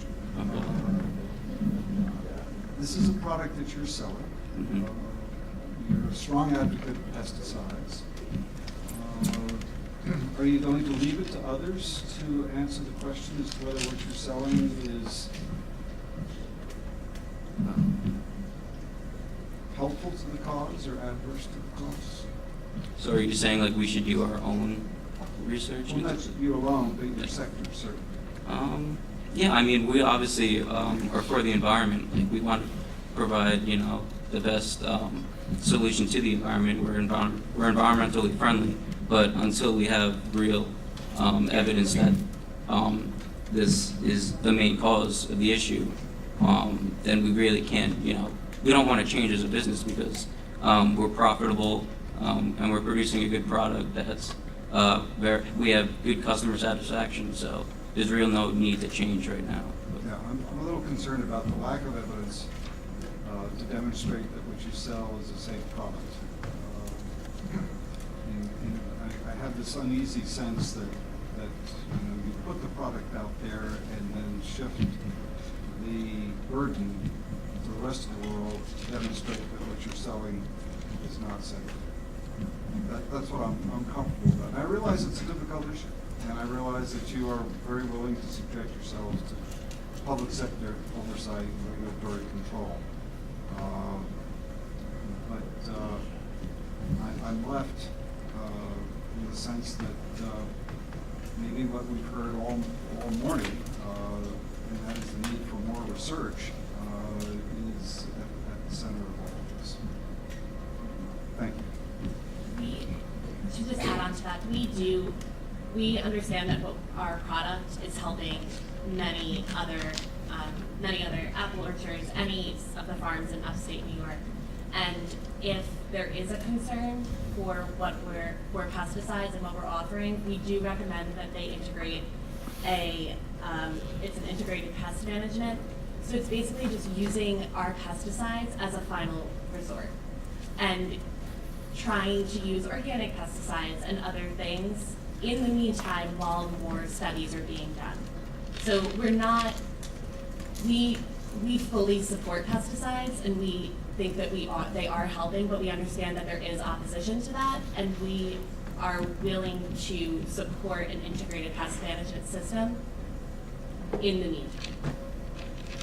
If I may, just very quickly. Certainly. I know I don't have the mic. I'm a relatively newcomer to all of this. Can you inform at least me, if not the panel, I'm sure the panel knows it much better than I, what sort of threshold approvals does your industry, your business have to receive before you sell what you sell? We are approved by the EPA to sell our neonics, and when neonics did enter the market, they were proved to be safer than what was on the market previous. So we feel just with that we have a strong base to stand on, and that we can safely look at the community and sell our product. And we understand that the world is changing, so there is questions, but we feel that our product is not should not bear the full responsibility. Thank you. Just clarification, Ms. Silvernail, you say that when the EPA approved neonics, they approved them based on that they were safer than previous pesticides. Yes. Are you sure of that? They're safer than the organophosphates and the pyrethroids that were on the market prior. And that was a statement made by the EPA upon their approval, or was it an approval of another pesticide, an alternative? Well, those were just on data that I have on me, that those were the things that were put in place in Europe when the 2-year ban took place, and the rates increased. So you can only deduct from that data that they were causing more of a problem than the neonics. All right. Could you present that data to the committee for our study as well? Yes. Thank you very much. Thank you. Thank you all. Next up is the testimony of Big Organic Apple Company. To begin, I'd like to greet the chairman, Mr. Manning, and the member of the committee. And on behalf of the Big Organic Apple Company, I would like to thank you for the opportunity to testify today on the issue of the pollinator decline and protection. We are the Big Organic Apple Company, and we grow organic fruits and vegetables and use our business as a platform to develop alternative to dangerous pesticides. Our best and most notable fruit product is the apple. The apple is not only the nickname of the state's largest city, it is also a major state business. In fact, New York grows more apple than any other state except for Washington.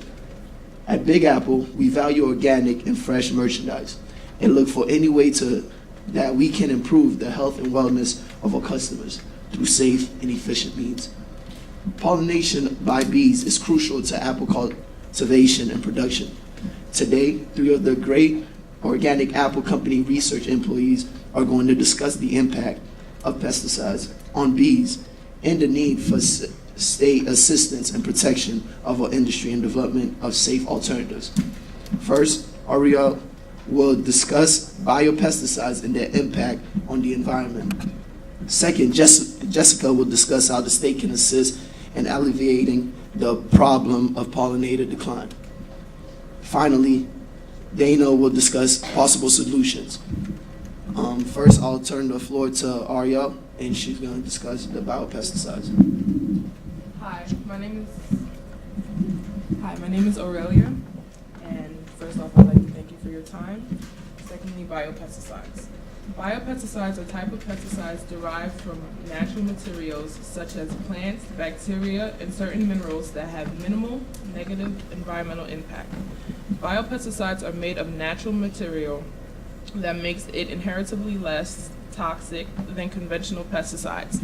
They generally affect only the target pest and closely related organisms, in contrast to broad-spectrum conventional pesticides that may affect organisms as different as birds, insects, and mammals. Biopesticides often are effective in very small quantities and often decompose quickly, resulting in lower exposures and largely avoiding the population problems caused by conventional pesticides. When used as a component of integrated pest management (IPM) programs, biopesticides are greatly can greatly reduce the use of conventional pesticides, while crops yield remain high. A few specific ingredients found in biopesticides include cold-pressed neem oil, calcium actate, and oriental mustard seed. Canola oil and baking soda have pesticide applications and are also considered biopesticides. In 1994, the United States Environmental Protection Agency established the Biopesticides and Pollution Prevention Division in the Office of Pesticide Programs to facilitate the regulation of biopesticides. This division promotes the use of safer pesticides, including biopesticides, as components of IPM programs. Since biopesticides tend to pose fewer risks than conventional pesticides, EPA generally requires much fewer data in order to register a biopesticide compared to a conventional pesticide. In fact, new biopesticides are often registered in less than a year, compared with an average of more than 3 years for a conventional pesticide. Although biopesticides generally require less investigation and are registered in less time than conventional pesticides, EPA always conducts rigorous reviews to ensure that these, like all registered pesticides, will not harm people or the environment. So now to backtrack and discuss the positives of biopesticides, we'll just address what I said previous, that you need a small quantity and they decompose quicker. They take less than a year to get up and running, and they're basically organic, just like our company. So it costs less than $10 million to operate, and that study was done by the biopesticides market, and the research was conducted in 2013 to 2015. And as previous groups have discussed, we don't know if neonicotinoids are hazardous, are they not? It's just all confusing. So our solution would just be cut it out completely. We don't know if it's hazardous, and we care for our customers, we care for our employees, and we care for our product. So with that being said, we just want the best for the community, and if that means we have to eliminate neonicotinoids, then that's just what we'll have to do. I'll pass it off.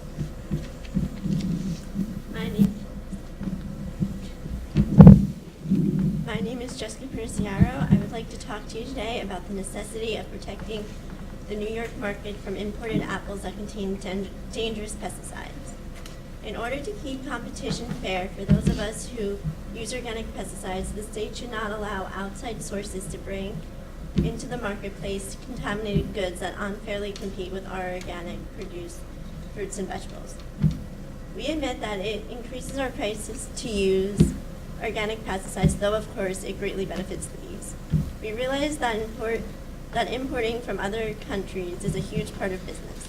But in order for us to still have a fair shot in the marketplace, other companies should either ban the use of harmful pesticides or be subject to rigorous inspection at our state borders. According to the National Institute of Health, imported foods come into the United States from nearly 200 countries, none of which have exactly the same pesticide, food additive, and voluntary drug approval system as the United States, and many of which do not have such a system at all. Foreign producers may be ignorant of U.S. food safety requirements or may produce for multiple foreign markets. Domestic food safety systems in exporting country may vary from excellent to non-existent. We should not allow other countries to use pesticides that we cannot.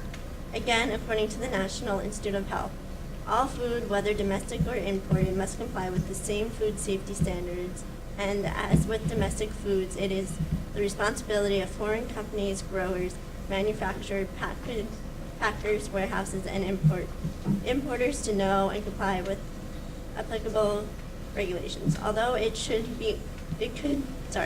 be argued that knowing the food safety requirements of the imported country should be integrated to connecting a food export business, it may also be noted that some exceptions that until quite recently the FDA did not actively pursue outreach to foreign countries, their industry or imported regulations, its food safety requirements. I found this information on the National Health Institute website, so it is out there and can be found. New York State farmers and produce companies cannot rely on the Food and Drug Administration in this time of deregulation and dramatic federal cost cutting, especially because the compliance property is only recent innovation under a previous administration. All food, whether domestic or imported, must be forced to comply with the same food safety standard as domestic food. We believe that New York State must step in to assure the foreign companies that enter the New York State market, growers, manufacturers, packagers, warehouse, and importers know and comply with applicable laws and regulations. Although it can be argued that knowing the food safety requirements of the importing countries should be integral to conducting a food export business, we are not convinced that foreign countries, their industries, or exporters understand or voluntarily comply with the United States food safety requirements. Also, it is more expensive for us to use the organic pesticides, so it would not be fair for another country to have the ability to come in and undercut our prices because we are trying to do the right thing. In addition, the FDA lacks adequate enforcement powers. According to the agency, FDA is not authorized under the law to approve, certify, license, or otherwise sanction individual food importers, products, labels, and shipments.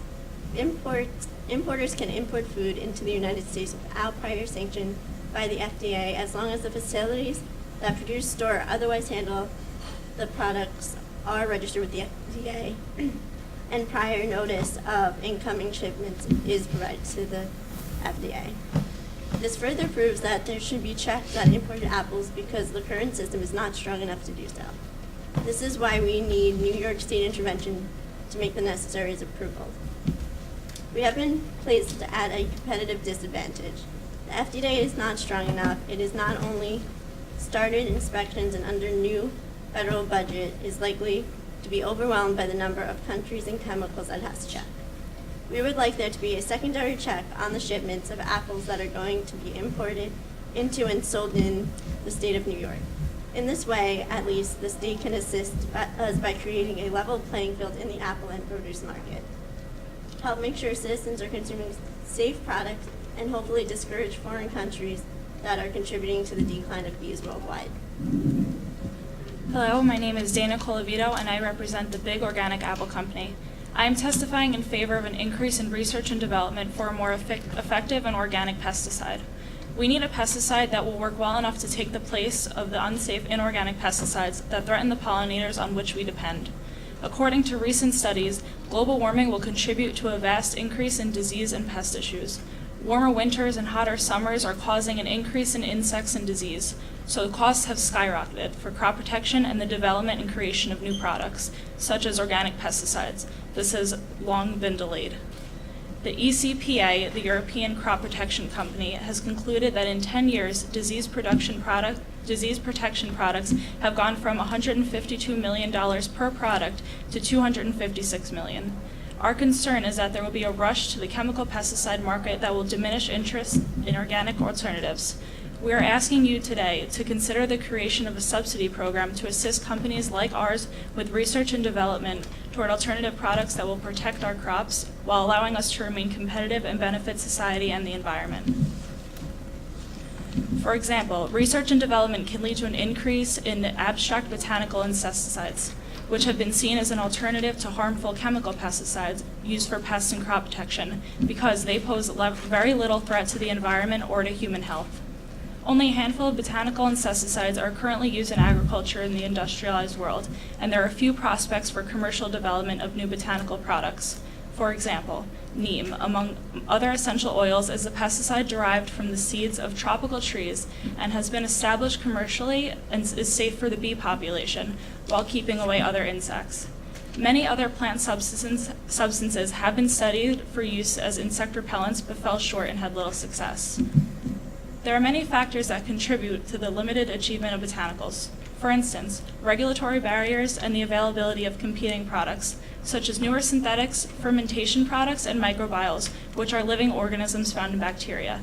These are cost-effective and relatively safe compared to the toxic pesticides in use today. Botanical insecticides are most appropriate for use in organic food production, like our apple company. Not only will it help our company succeed and create an important market in New York State, but it will address a desperate need for global innovation, a marketplace in which New York State should compete. According to Food and Agriculture Organization of the United Nations, the planet will have to produce 70% more food for an additional 2.3 billion people by 2050.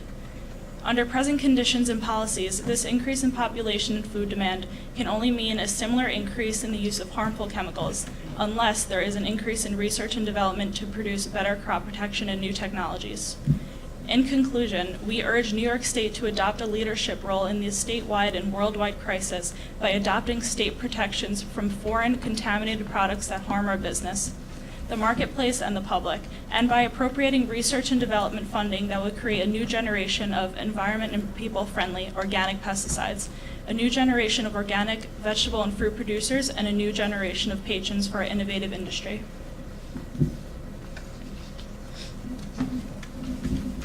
Is that it? Yep. All right. Couple quick questions on my end, then I will hand it over to my colleagues. I'm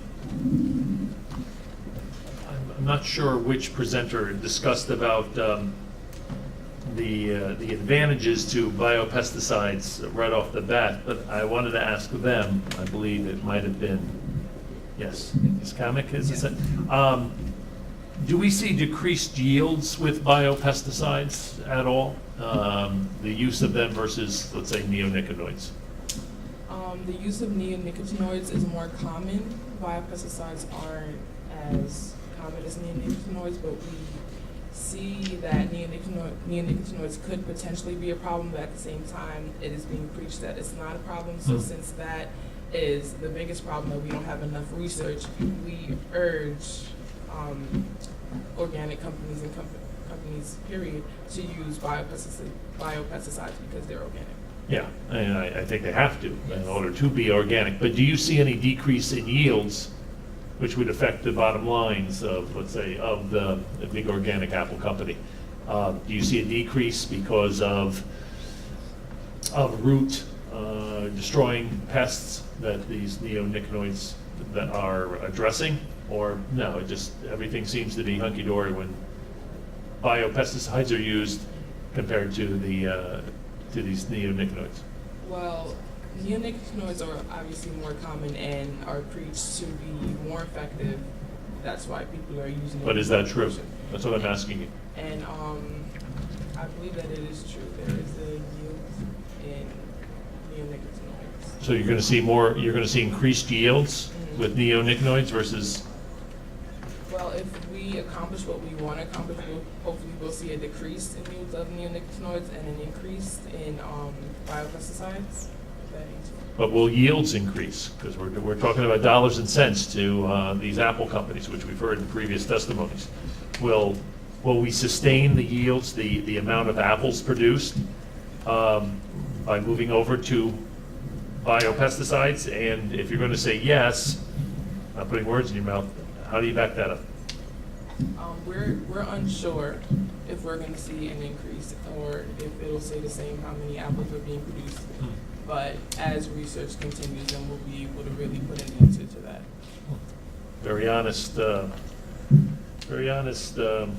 retort here. Increase in these increased studies, the investment that you would like New York State to make. Wouldn't it be better served that the EPA, with their resources and having obviously a national approach versus just New York State, would that be better served for the organic industry as a whole? That they provide that investment? Ultimately, it would, and that is our goal for it to spread worldwide in order to help for our health, because obviously your concern is public health, and that is our concern as well. That's why we're moving towards organic pesticides.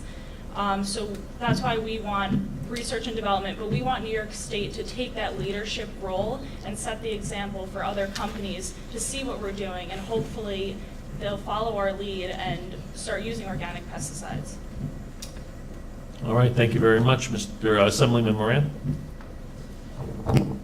Thank you, Mr. Chairman. Thank you for your testimony today. It found very enlightening and very encouraging in many ways. I do want to follow up on the chairman's question about the impact on yields with natural pesticides. Sort of the flip side of that. Do you have any? Is there any data yet to suggest what the cost of a truly organic farm using only biological pesticides, what the cost is for that compared to conventional pesticides, including neonics, and also how scalable is that? On a very small farm, it might be one story. It might be relatively easy to operate an organic farm at an acre or two.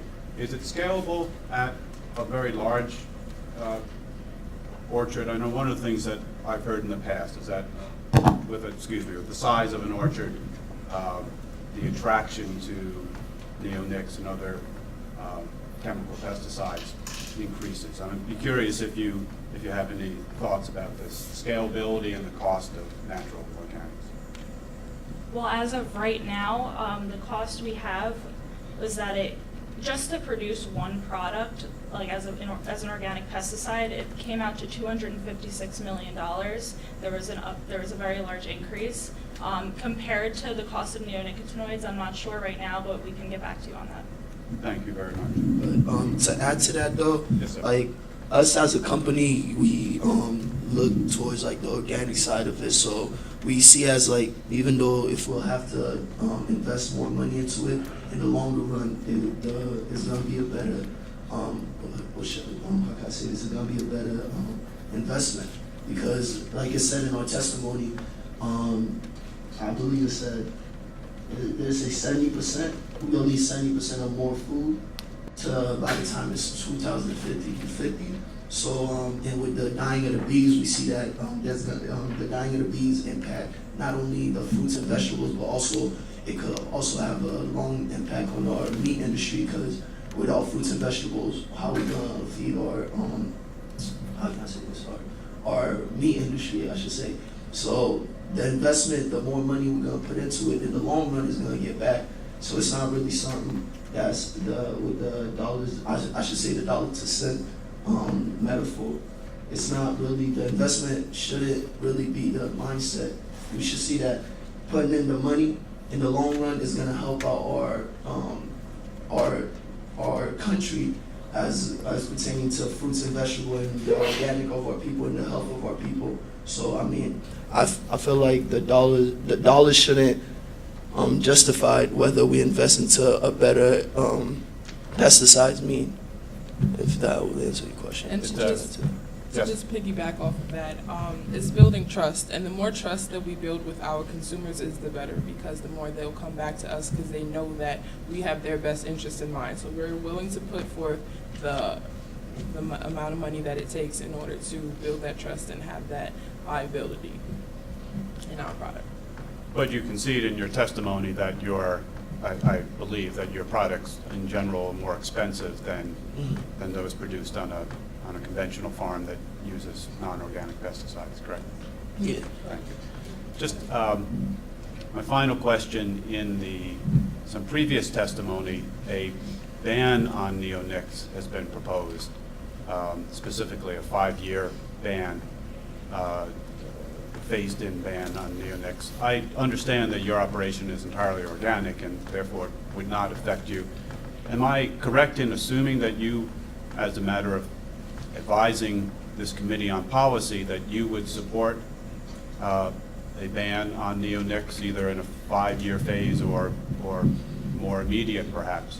Well, I think we more look into progress because, like previous group said, they came from, I don't recall the name of the previous pesticide they used before neonicotine, but when that was found to be more toxic than when neonicotine was found less toxic than the previous pesticide, they decided to move, and that's why we suggested biopesticide, which is less toxic than neonicotine. So it's more of a progress stage. So if a 5-year ban with more research and it proves that neonicotine is not good and don't really affect the pollination or the bees, then I guess you could lift the ban. But for us, it's more about progressing and seeing the better options and making our fruits and vegetables more organic and just looking out for the health of our people, since that's what we value the most. So you would prefer, however the method, you would prefer the industry move to a point where it's entirely biological pesticides being used, correct? Yeah.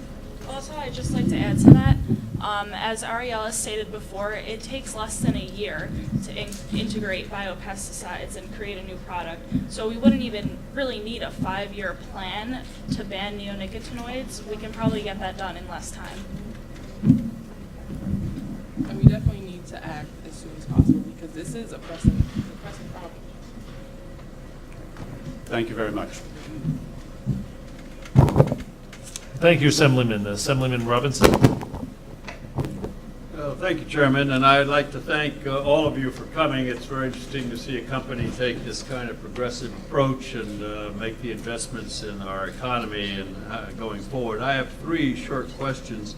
What is currently used as a bio pesticide for apples? Which of them is used? Well, we both actually brought up the example of neem oil. So neem is actually used? Yes, and it actually, it doesn't hurt the bees, but it does reflect other insects, so the bees are not harmed in the process of using neem oil. So it is a good alternative as opposed to harmful pesticides. And how is that applied to apples? That I'm not sure, but we can get back to you on that information. Okay. You also suggested that EPA has done a lot of work on this, and that we should also in New York begin to close our markets to apple crops that come in that are not organic like yours. But we've seen recently that the administration of President Trump, who many of us upstate find is doing a good job, that President Trump is cutting the EPA budget by about 30%. And this office doesn't seem to be viable right now going forward. So I'm wondering, if you want that work done, is New York going to be, where's the money going to come from in New York to do that work that EPA used to do? And the same thing for closing our markets to these crops from abroad. Who's going to pay for the studies to determine what we should allow in or not allow in to our markets in New York? Well, we do understand that it is a very expensive alternative, and it does take a lot of money to create a product. but it is an investment and it can open new markets. So in the long term, it can help our economy. No, I understand that. I'm not being clear, and I apologize. What I'm trying to get at here is someone's going to have to pay for these studies and the operation of the administrative system in either the Department of Ag and Markets or DEC or the Health Department. And are the taxpayers in New York going to be asked to pay more, or are we going to get that money from some other place? As of right now, we are open to negotiation because we do understand it is a tight budget, but hopefully we can work something out where, you know, we can help this cause and bring in organic pesticides. So you don't have a place to find the money right now? No, unfortunately, we do not know from the New York State budget where we could pull the money from, but we are hoping that this is something that you guys would take the time to invest in and try to help people. And then one last question, but I'll hold it till later. Well, by now it should be fairly apparent to most of you that as much of an environmental advocate as they may be, I'm not the environmental expert here. My background is in economics, and I'm happy to see that my colleagues have moved in the direction of raising the fundamental question of cost. We've heard from just about every committee that's or group that's testified today that more research is needed, more research is needed, more research is needed, and I am curious as to how much that is going to cost. And I'm also wondering whether it's a problem for the state of New York, certainly a state of New York alone. This is a systemic problem, it's a national problem, it's a global problem. And it sounds like you've given some thought to turning to your U.S. representatives to address this issue. But tell me a little bit more about how you plan to go about that, and how quickly it would take you to undertake a cause that extends beyond the state of New York. I've just been told by some other people on our committee that we are hoping to use private funds as well to supplement this research. And of course, we can't do it alone. So with the help of other organic organizations, hopefully we can all get together and get a concrete idea together and present it to whoever we need to present it to in order to get this up and going. Get the funds together. Hopefully we can all just combine all of our assets to see what research we can be behind. And did I hear a number? I mean, did I hear a number? I thought I heard a number as to what you believe it would take to do the research that you seek. It was $256 million. That's what. And the source for that? How did you come to that?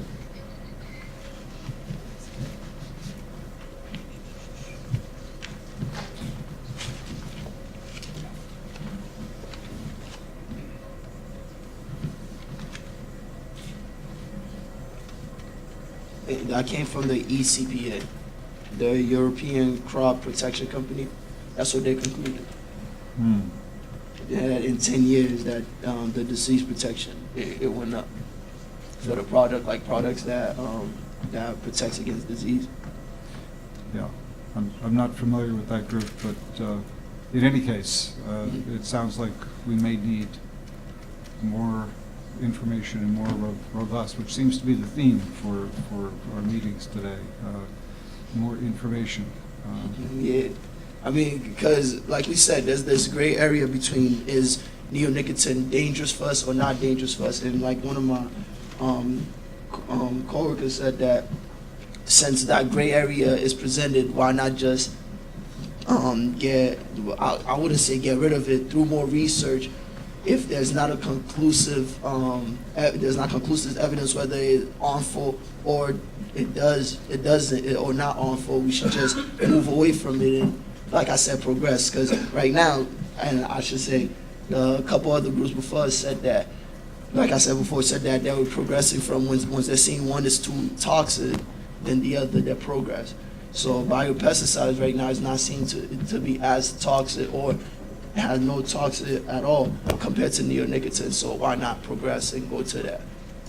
That's what we say.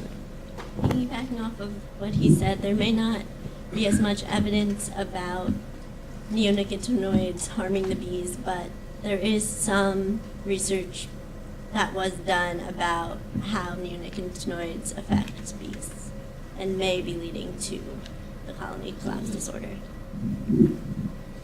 Thank you. And thank you, Assemblyman. Thank you for your testimony, Big Apple, Big Organic. Now moving on to Better Ecosystems Enthusiasts for their testimony, or B. Good afternoon. I'm Ralph Green. I'm Philippa Brown. I'm Kimberly Castaldo. And I'm Chase Arnett. And we represent the nonprofit organization Better Ecosystem Enthusiasts, otherwise known as B. We would like to thank the committee for giving us the opportunity to discuss pollinator impacts of neonicotinoid pesticides commonly used by homeowners and agriculturalists. Before we go into the issues of pesticides, we would like to explain to you the importance of pollinators in our world. Pollinators like butterflies, bees, birds, bats, and beetles transfer pollen and seeds from one plant to another, therefore fertilizing the plant and allowing it to grow and produce food. A study was conducted within 200 countries, and it was found that fruit, vegetable, or seed production from 87 of the leading global food crops are dependent on wild animal pollination. Most importantly, honeybees pollinate crops like pumpkins, cherries, almonds, apples, coffee, and the list can go on, but these bees are basically allow the reproduction of people's favorite foods. It is evident that wild pollinators are a vital part of the crop system as well as to improve pollination efficiency. We are opposed to the use of pesticides and products that include neonicotinoids, and we hope that after the committee hears our testimony, New York State will act to move away from allowing these deadly substances to be used freely and unregulated because bees are missing. The chemical DDT was a popular pesticide that was used up until the early 1970s. It was killing pollinators and negatively affecting ecosystems in general. Once DDT was banned in 1972, bee populations began to rebound. Then, in the late 1980s, neonicotinoids were invented. As you can see, the significant downward trend of bee populations intensified then.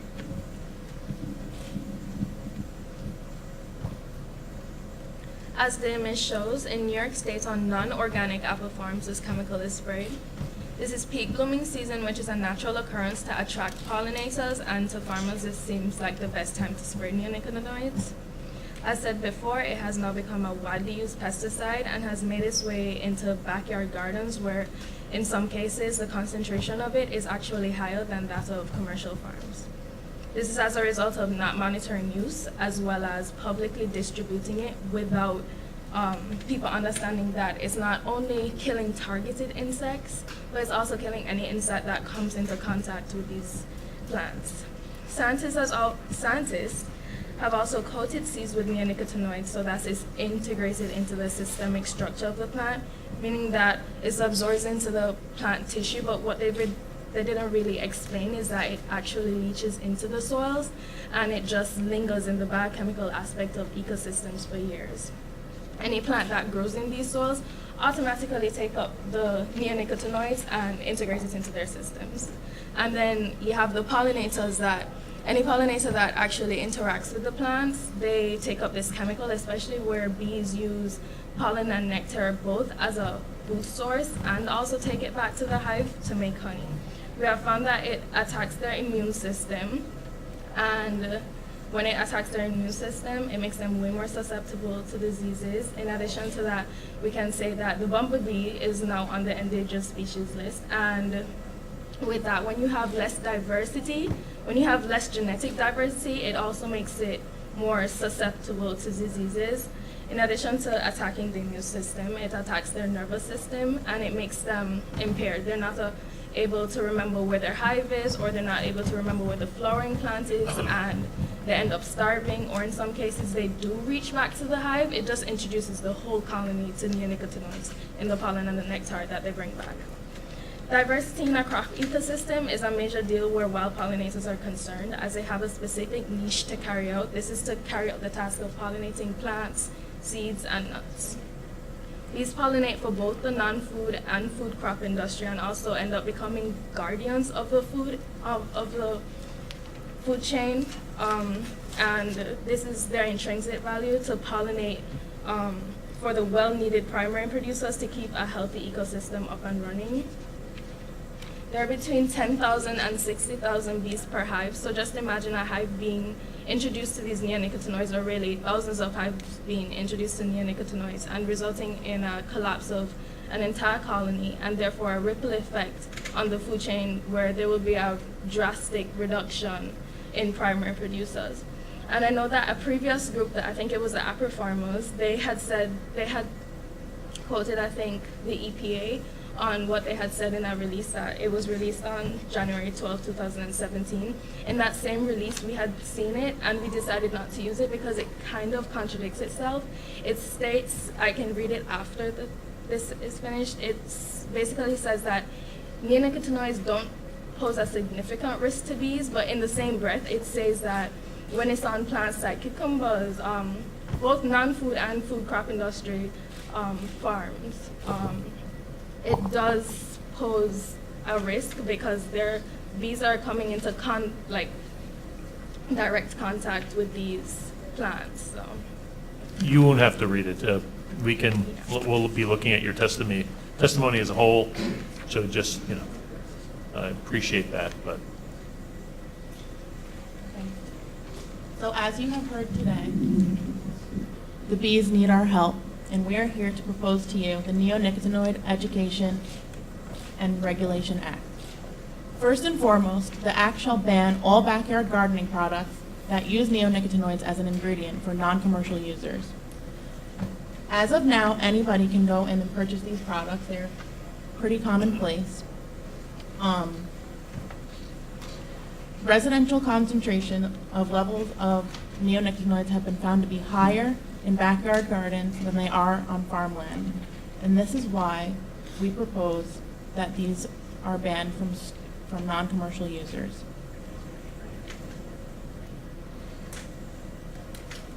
Also, the Neonicotinoid Education and Regulation Act will require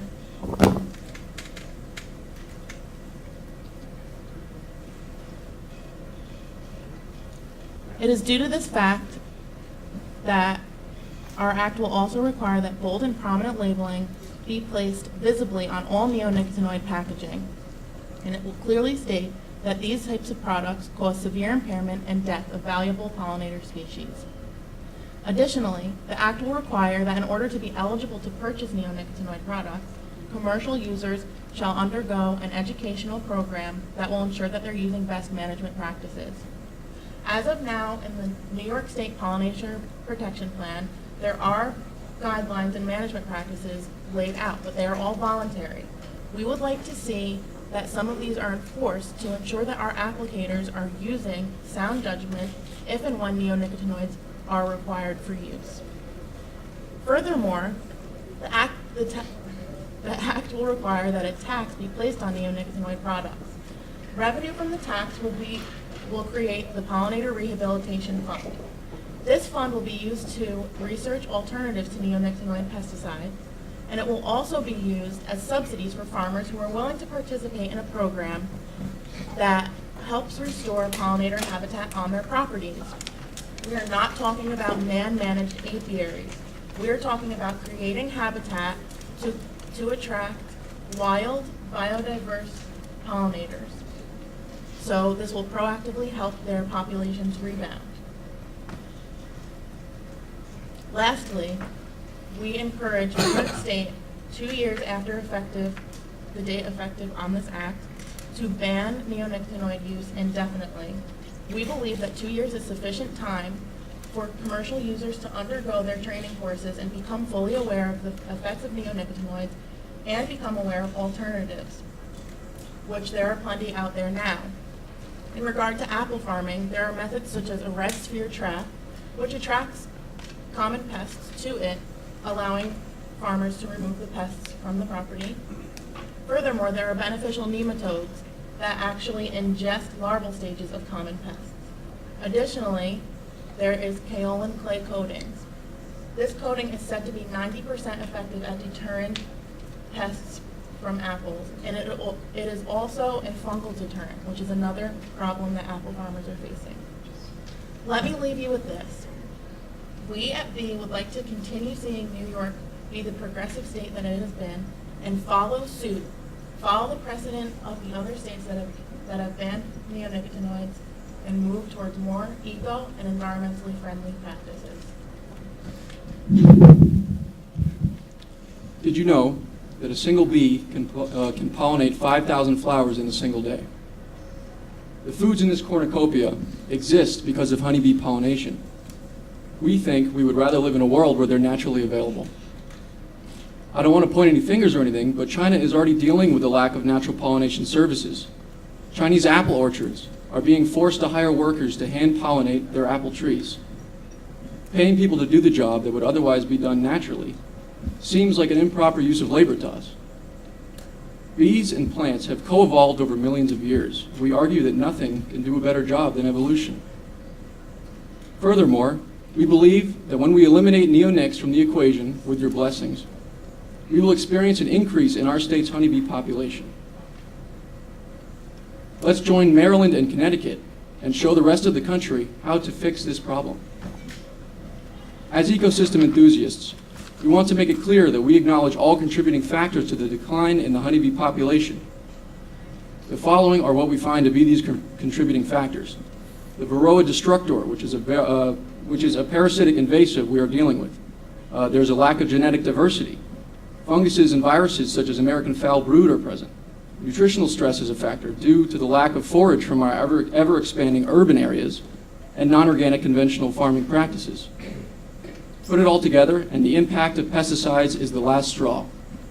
By enacting our proposal of NERA, you will eradicate neonicotinoids through the education and regulation of these chemicals, and the subsidization and construction of healthy bee habitat.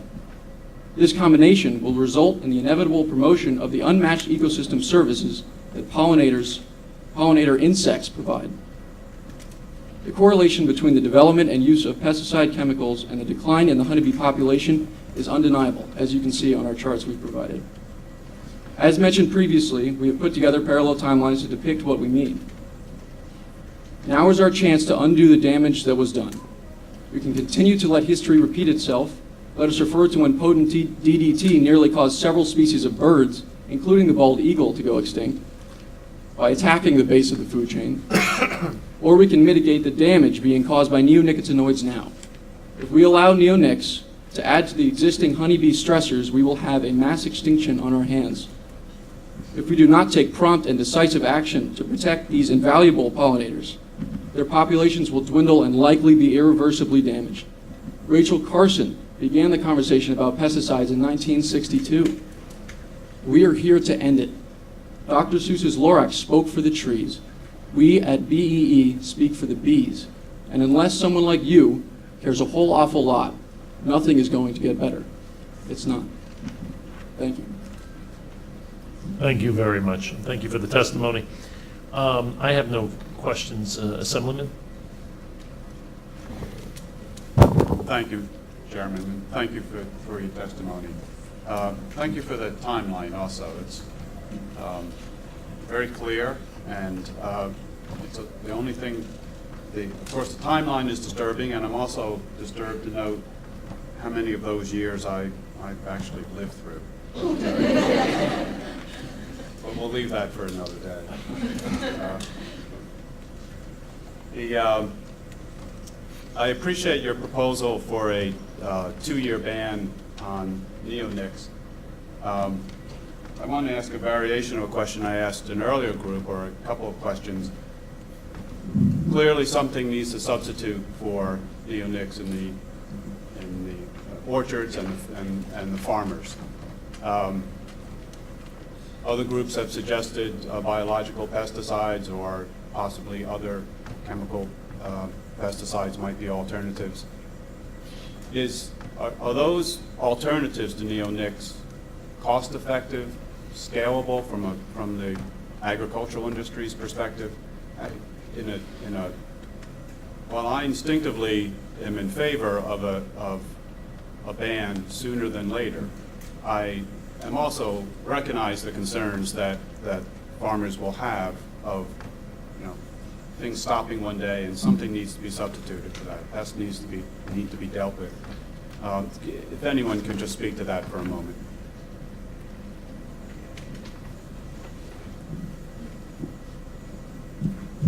Although the alternatives are not as cost-effective as neonicotinoids, with the tax that we're going to implement on neonicotinoids, it will incentivize them to switch over because neonicotinoids will then not be the cheapest option on the market anymore. Okay, so the proposal then is to increase the cost of neonicotinoids, neonics to presumably equal or nearly equal. Phase out. Okay. Yeah, phase out neonics and use that tax money through your legislation, and use that tax money to subsidize the building and construction of like pollinator habitat, healthy pollinator habitat. Thank you very much. Thank you, Assemblyman Pastor. Yes, and just to refer to your visuals, my colleague Mark indicated that he hates to see the period of time that he's lived through. I hate to see the fact that the bee population began to decline when I arrived. So I hope you're not going to ban me or in any other way make me a victim of all this. But leaning in the direction of the economics of all of this, I've heard the reference to tax. I've seen it in your report. Any idea? Taxes are very, very difficult, not only economically but politically. Have you given some thought to the extent to which we may have to turn to our taxing authority to do what we seek to do here? You're asking for a percentage of tax to be put in place? Well, whatever, I mean, to what extent have you measured the extent to which there will be a call for increased tax? Okay, well, since we're discussing neonicotinoids, we couldn't help but look at nicotine in cigarettes as being an example. By taxing that higher, they were hoping that would, reduce the amount of customers and discourage people from purchasing it. So we're thinking around 20 to 25% tax placed on these neonicotinoids. So that way there'll be as lesser or fewer people are able to purchase these neonicotinoids and be forced to use organic farming practices, which are healthier in general. We will also be paying and building natural habitats, so it's sort of like a symbiotic relationship there. As we phase it out, we're building natural habitat.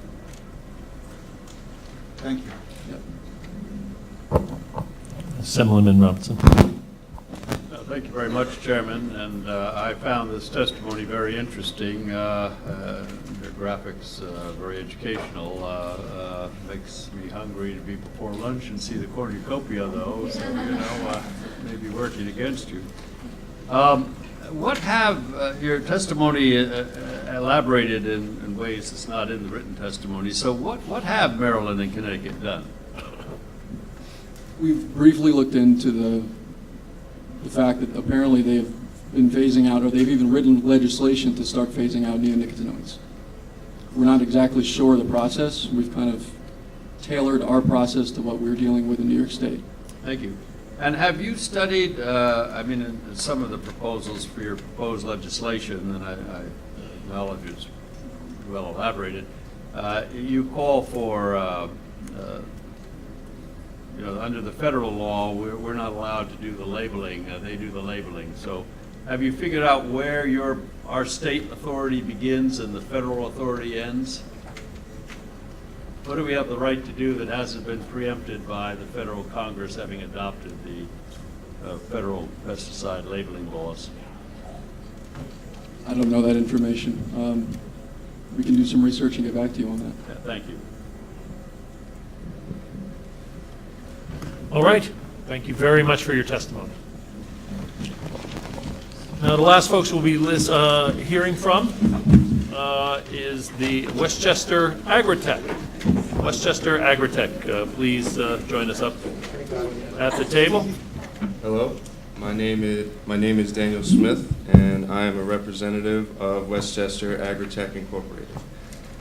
We would like to thank the committee for taking the time to hear our proposal, as we believe you'll be very interested to hear what we are working on.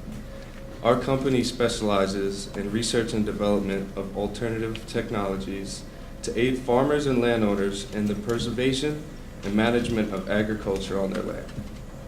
Our latest endeavor has been focused on the issue of the declining number of honeybees here in New York State. While we realize that bees play a critical role in agriculture, along with the pollination of countless flowers and vegetation, over time the decline in the bee population has been very substantial. The same has been happening to several other species of pollinators, including butterflies, moths, beetles, and hummingbirds. As the number of pollinators continues to drop, the process of pollination will be disrupted, causing a massive decline in flowering plants, crops, and herbs that are critical to our environment and our lifestyle. Our engineering team has developed miniature aerial drones that will replicate the natural role a bee would typically provide in an environment. We hope to use these drones to aid in pollination in response to the declining population of these pollinators. These eco-friendly drones are flying robots that have been designed to be small enough to pollinate a flower while hovering around, giving them plenty of time to transfer this pollen to plants. Their propellers mimic that of a helicopter and will be controlled remotely, along with being stimulated by solar energy. There is no substantial evidence to suggest that banning the use of neonicotinoids will anyway help the recovery of the bee population. The problem, as we see it, is how the natural environment will suffer as pollination continues to decrease. Until pollinators recover and resume their rightful role in the ecosystem, we have developed a solution that will help subdue this issue immediately. Now, one of our engineers is here to give you a better understanding of how the drone works more specifically.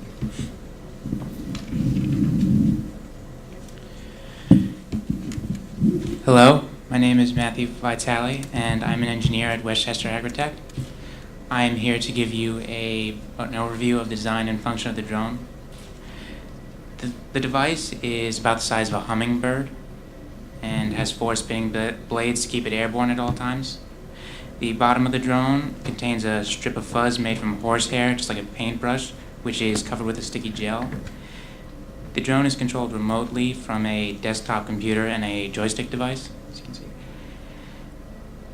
Each drone is equipped with a camera which is displayed on the computer screen, allowing the operator to detect any dangers or obstacles in its path. Now, the objective of this device is to use the remote to maneuver the drone so that only the bristles and not the bulky body or blades brush gently against the flower's stamen to collect pollen. To ensure the hairs collect pollen efficiently, they are covered with ionic gel, liquid gel, or ILG. It's a sticky substance with a long-lasting, lift and stick again adhesive quality, perfect for taking pollen from one flower to the next. What's more, the ILG mixture has another advantage.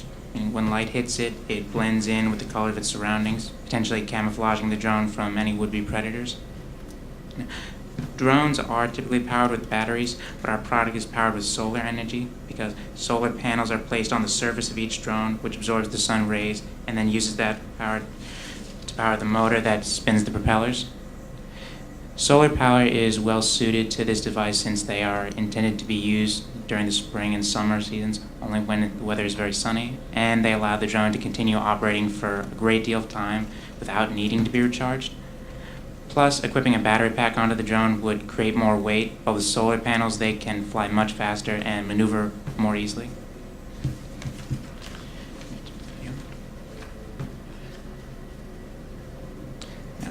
As you would expect, one drone is not enough to pollinate an entire field, at least not in a timely manner, so it would require several drones operating in tandem to cover a large area. But since the pollinator drone is remote controlled, it would need a human pilot to guide it from plant to plant, impractical for guiding large swarms. However, we are currently working on developing an artificial intelligence program that would allow the drones to operate autonomously. This program would use a GPS system to track the location of each drone and guide it through the field in a synchronized fashion. A path through the field would be mapped out for each drone, one that would allow them to brush across all the plants while avoiding collision with any other objects in the area, such as trees, bushes, or fences. This works in the same manner as the autopilot function found on airplanes. Now, while our drones do still require work, we are well on our way to reaching our objective. Can you play the video?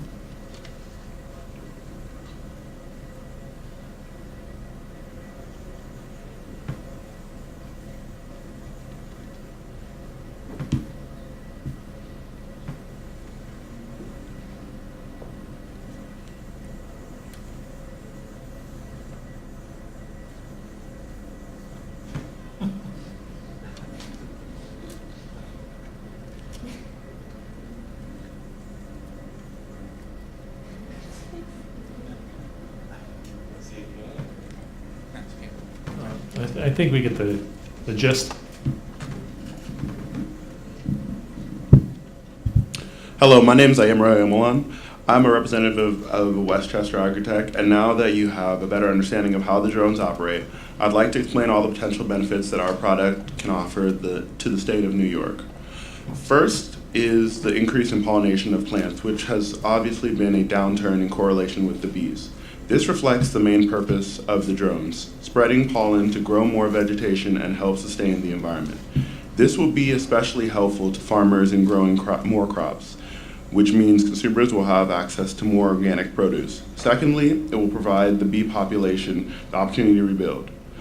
Researchers are still gathering data to identify the cause of this issue, so they still need time to find a solution. It will take a lot of time for the bee population to recover from such a drop in size, but our drones can provide relief to the environment until that time. If we remain dependent on bees for pollination, our agriculture will continue to suffer. We also believe our drones can help protect bees from parasites. If the drones are programmed to reach a farther radius than the regular bee, then it can reduce the distance that the worker bees travel, putting them in less danger of their natural predators. Plus, this will promote eco-friendly technology, which, since this device runs on solar energy and poses no apparent risk to the environment. There are also many economic benefits to consider, such as how sales of these drones will generate GDP. Also, local farmers will gain a competitive edge once they start producing more crops than the farmers in other states. So grocery vendors will have to start purchasing produce from New York. Then eventually other states suffering from decline in pollinators will want to buy our drones once they recognize how beneficial they are for the environment. New York will become a center for economical and technical innovation, which will boost both the state and local economy. The materials required to build the drones are actually quite simple, so as soon as we finish the guidance systems, we can immediately begin mass production. With your approval, we intend to have our drones ready for sale by next summer. And before long, every farmer in New York will be placing an order.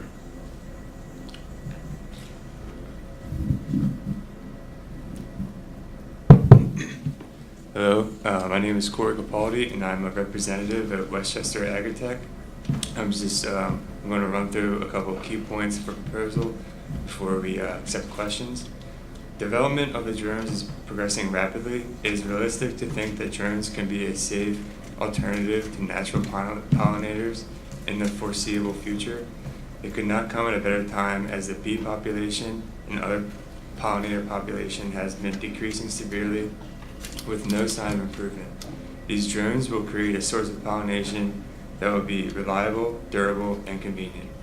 Also, the guidance system that we are developing will allow multiple drones to cover a much wider area in a more orderly fashion, and it will eliminate the need to have someone operate every single drone, which will save on the cost of labor. This will also open a whole new business to New York State with potential for massive profits. The state will benefit from taxes that are put on the drones. The beginning stages of producing the drones have been completed, At this point in time, we would like to make a request to the state to grant us permission to test our drones in the Taconic State Park as a demonstration for farmers and assorted investors to show how effectively our drones can pollinate a wide area. The sooner we begin, the sooner we will start seeing more plants and flowers. We would also recommend that our customers, which will be mostly farmers, that we would assume, be required to go through a licensing process to purchase and operate drones in the area.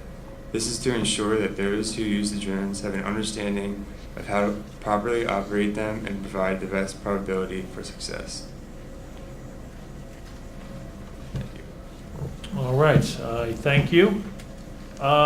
Before I give it to my colleagues here, I hand it over to them. I just, I really want to thank you for giving us an alternative.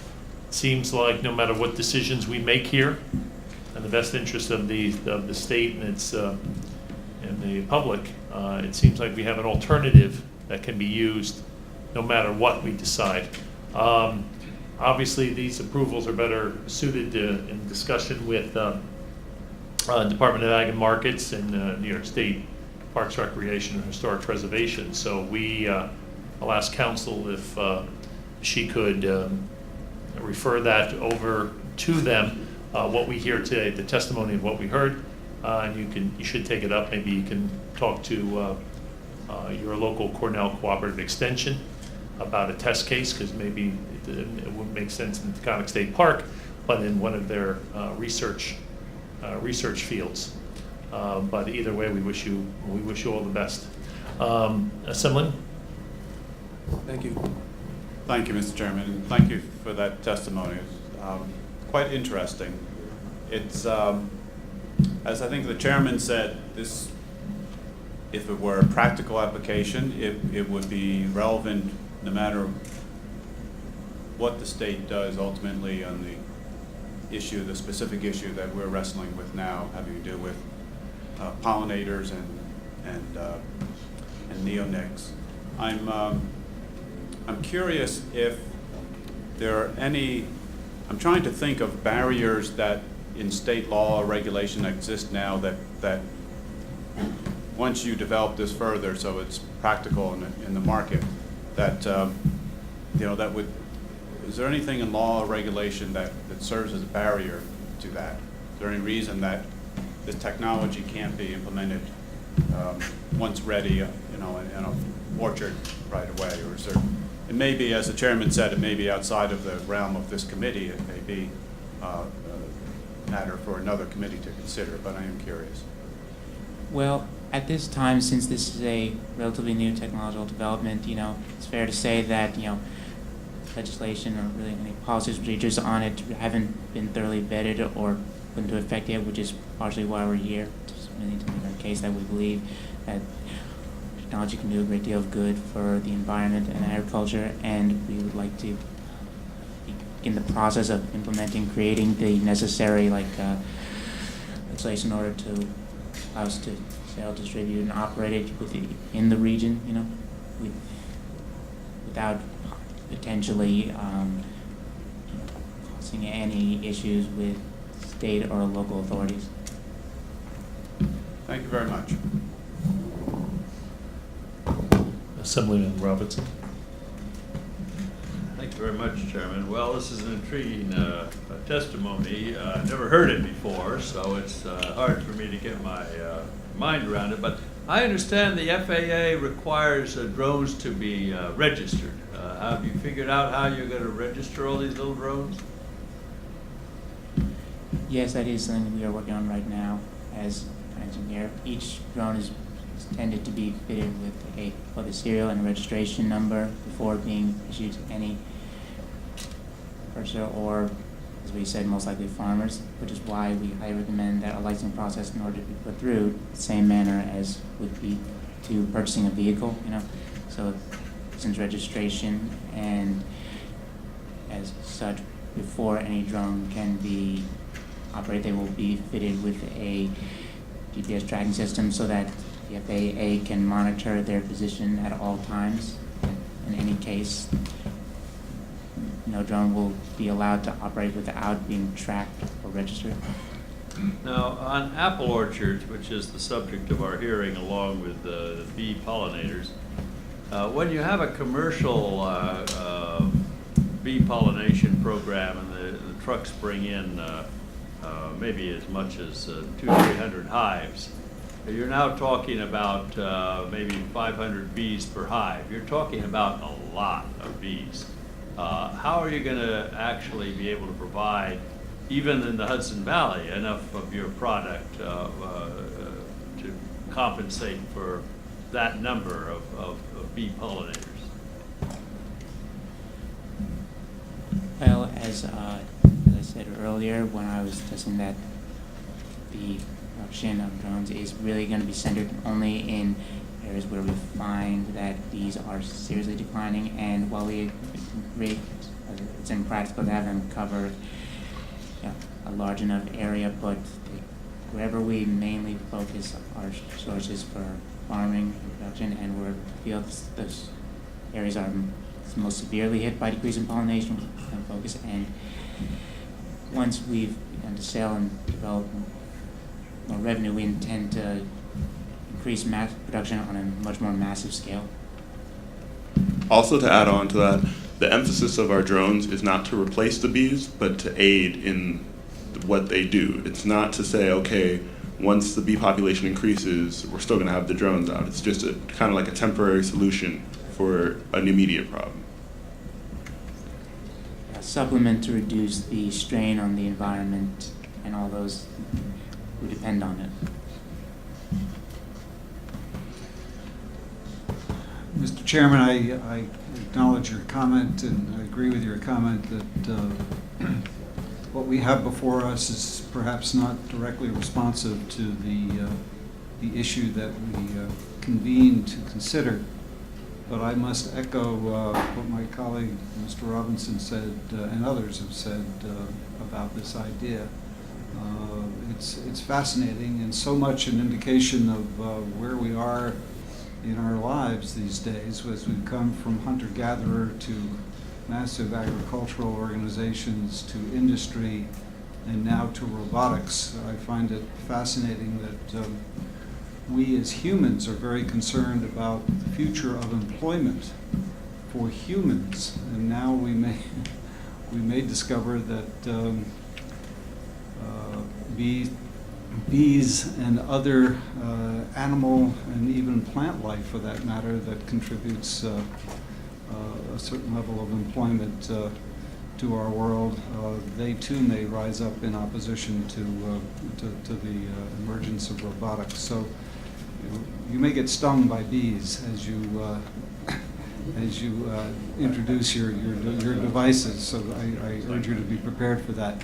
But let me ask you a very practical question, because again, have you tested this somewhere? I know you need more time and a more robust test, but is it an idea, or is it something that you've actually applied? This is something that we've been able to develop almost very extensively. It's capable of operating currently. It's just that the only phase that we are developing still is the artificial intelligence aspect of it and the development of the GPS tracking system. So we don't feel that it's not operational currently. We would be able to. We have tested it previously, and it has shown successful. As you could tell from our demonstration video, we feel that it does a very good job of what we expected it to as far as pollinating. Mm-hmm. And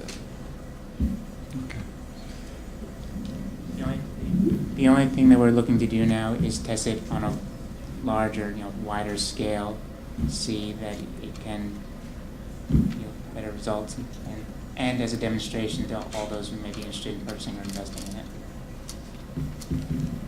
Thank you very much. Thank you, Assemblyman. And thank you again to Westchester Agritech for your testimony. And again, our council will make the appropriate introductions for further discussion on your technology for the betterment of the economics of New York. On that note, if I may, we're going to, should I take a short recess instead of adjourning? Yes. A short recess, because if I adjourn, right, then a short recess until approximately 1:30. So we'll be back for further deliberation amongst my colleagues and maybe some final remarks from us. Thank you. Thank you. Thank you. I want to thank you very much for taking this time to come up to Albany today. In many cases, as farmers, we understand you need to make the hay while the sun shines. So we understand that this is a big request from us to pull you away from your farms and your orchards and the like. But we understand and respect the fact that you're here as well, because obviously you feel that strongly about this issue. And again, I assure you, we have not made any decision about where we're going here. And in fact, as I said in the beginning, this is not an issue necessarily just of the prohibition of neonicotinoids, but the issue of what are best practices that equally justifies keeping them, as well as if that's the way it comes down, or more so, is there a best practice that allows us to slowly move away or quickly move away from them as we make sure the economic vitality of our state and through agriculture is protected. We have seen a lot of controversy where economic vitality and environmental conservation have gone against each other. I think most recently, obviously the fracking debate, and that was a huge impact. Wherever you stood on it, it was a huge impact on how we had to come down on it. It was going to be a huge impact on the economic vitality of upstate New York, and we appreciate that. So by no means think that we have our minds made up here. There was some compelling testimony about the questions that we all should have about how these neonics are affecting us, both the wildlife and us personally. And we're going to take those questions and we're going to continue the discussion and make some major recommendations both to the speaker, obviously our brothers and sisters in the other house, and to the governor himself on what is truly best practices in our mind. Please understand that you can submit further testimony. We are all representatives of not only the state but of our individual districts, and you can go and discuss locally with your assemblymen or women about this issue if you feel that strongly about it. But please understand this is the first step of a potentially long road, but we are going to get to the bottom of this public health issue, and sooner rather than later. Thank you again. Assemblyman? Thank you, Mr. Chairman, and thank you again for participating in this hearing. As the chairman has explained, this is the beginning of a process, and as we heard today, there are various different viewpoints on this issue and every element of this issue. I know many of you sat through other testimonies while you were waiting to testify, and I would invite anyone who wants to submit amended testimony, either because you have further information or because you may have even a moderate change in your position or an additional suggestion as a result of hearing others' testimony. At its best, this process is an organic process in which we all learn together and move forward, and ideally we reach a solution or a resolution that is fair to everyone and that meets the needs that we've been charged with: protecting public health, protecting the environment. It's a difficult road, and we really appreciate your help in this effort today, and we look forward to seeing you in the future. Thank you.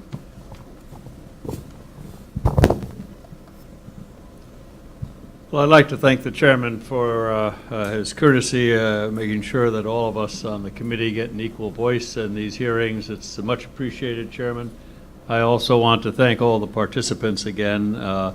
One of the nice things about the Assembly Environmental Conservation Committee is that there's always been a strong consensus that we want to do what's right for the environment in New York on both sides of the aisle, and we work hard for that. I think I've seen in my district and others around me this 50% die-off in the hive population in the last 2 years. It's very disturbing.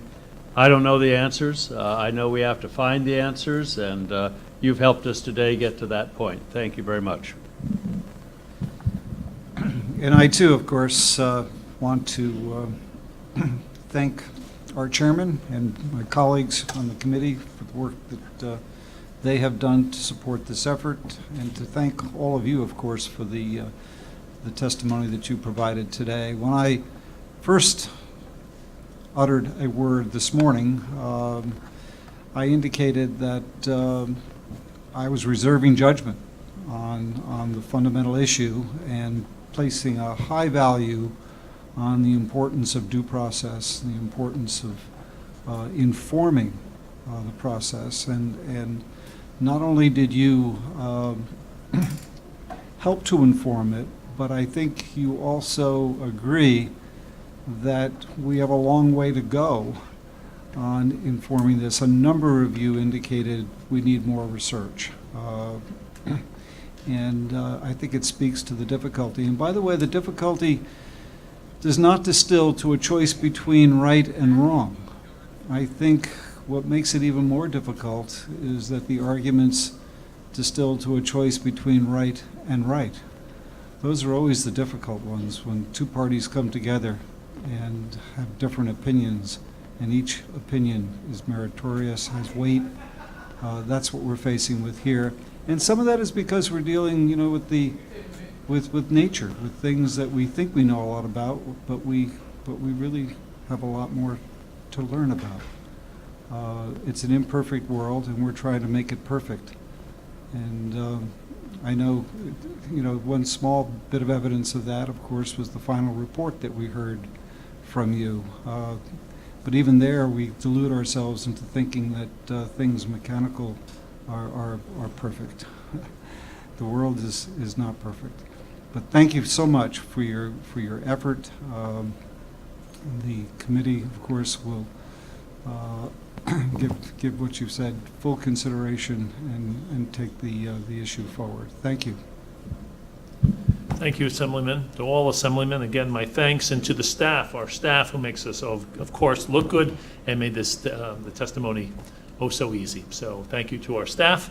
And that will conclude this public hearing of the New York State Assembly Standing Committee on Environmental Conservation.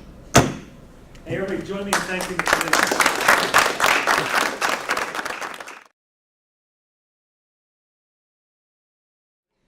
We're going to take a few minutes to talk about the real world with our city here. You're not allowed behind the committee chair. That's over. I've had the great opportunity to work with each one of these people in different capacities, and each one of them has a very impressive biography. Pat Manning was a former New York State Assemblyman, and we got to spend a lot of time up in the Assembly together. Not when this was way after I was on the staff, but when I was doing some lobbying. And Pat was from the Republican side of the aisle, which is the minority party in the Assembly. And it is not easy to be an environmental voice in the minority party up in the Assembly, but Pat was and served really honorably on the Environmental Conservation Committee. Plus, he played a pivotal role in the party in the Assembly. When he left, he became one of the founders. Has everybody seen Hudson Valley Fresh? The milk and everything? Pat was one of the early founders of that. And many other things, but always in public service to the Hudson River Valley, and has attended many hearings when he was a state assemblyman. Mark, I feel like I've known you since we were 12. Mark and I go way back to when I was riverkeeper and he was working for County Executive Andrew O'Rourke. And we sued Westchester County over nasty discharges from the Croton Point landfill into the Hudson River. And then you can't prove that, John. I can't prove it. You don't work for him anymore. He's not even around. Come on, give us a break. And then Mark called me up one day and said, "What is this all about?" And they had made me come and have lunch. But he served with great distinction in executive positions in Westchester County government, specifically for the Westchester County Executive. And then went on to be the Region 3 Director of the Department of Environmental Conservation, which for my money is the most complicated region in the state. It includes Yonkers, it includes the Catskills. I mean, you don't get much different than that. But it's 7 counties? Yeah, 7 counties. I can do it. It's Ulster, Orange, Putnam, Dutchess, Westchester, Sullivan. Rockland. No, Rockland, not Sullivan, that's right, Rockland. And Sullivan, yeah, Rockland. And Rockland County, which is extraordinarily complex, and he served with great distinction, was one of the few regional directors that got out of that office where everybody still liked them. It doesn't happen often. And then he went on to be the Chief Operating Officer for the Beacon Institute for Rivers and Estuaries at Clarkson University. And this is, I forgot to mention, this is Pat's 3rd hearing with us. That's why he got to be the chair this year and got an engraved gavel for doing it. This is Mark's first, and it's Nick's first as well. And Nick and I go back even farther. The first time I met Nick Robinson, I don't know if you remember this, we both testified at the Indian Point 3 licensing hearing, Indian Point 3 nuclear plant, which is a really long time ago. We were both 15 when we did. I remember he was as natty then as he is now, and when he testified about New York State's fiduciary responsibility with regard to Hudson River fish. It was a theory I'd never heard before, but extraordinarily impressive testimony. I never forgot it. And he was the general counsel in the New York State Department of Environmental Conservation, which is a very weighty position to have. You are, in fact, the environmental lawyer for all of New York State when you're the general counsel of the Conservation Department. He's also the author of some very important state laws, the tidal wetlands law, the state bird law, among many other things. And then when he went on to Pace, he was a founder of the environmental law program at Pace Law School, which is now located at Elizabeth Howe School of Law. And I had the great pleasure with him and Bobby Kennedy and Dick Otcher to co-found the environmental litigation plan at Pace University. Both nationally and internationally, Nick is considered, this is a terrible thing to say because it starts talking about your age, but he's considered one of the great pioneers of environmental law. Don't you hate that? Pioneers are over. He's one of the great pioneer on bees. One of the great pioneers of environmental law nationally and internationally. Joe Pastor, for those of you who don't know, Joe has a long and distinguished history here at Pace University. He was the provost at one time. Distinguished professor in the Lubin School of Business. Those of you who are business students, you may not have known, but Joe is one of the more famous business professors at Pace University. And he sat up there in hiding, not telling you that, while he was asking you questions. We have 3 of our teams from Susanna Kahn's Business and Society class. Joe is also has a great national reputation as a mediator, and some of this is before your time. But one of the most extraordinary civil rights cases that came up was started actually my birthday, December 1st, 1980. 1980. That's what I thought. Yeah. Was the desegregation, the housing desegregation case in Yonkers, New York, which civil rights attorneys and civil rights activists all over the country had their eyes on and how it was going to be resolved. and he was appointed by the district judge of the Southern District of New York to be the master and mediator over that case, which you did that for what, 5-6 years? Well, I was provost at the time in 1986, and I went to Dr. Mortola, who was the president. You know the name Mortola from the library, of course, and he said I'd been asked to serve as special master on this case. This was June of 1986. I said we should be done by September. Fortunately, I didn't tell him what year. I didn't know what year. I thought most of it could be done in 3 months, and it was from a legal standpoint. These things didn't grow. It went on. I mediated a settlement in 2002, which ultimately took another 5 years to complete. Right. In 2007, everything was over. Yeah. Imagine mediating a dispute for 5 years. That would make my head explode. Talking to 30 lawyers, and I'm not a lawyer. Which was your Probably advantage at the time. Yeah, exactly right. So, amongst the 4 people here, you have a breadth of experience and a breadth of years in public service that is really quite extraordinary, and over a diversity of levels of government and issues, and political persuasions as well.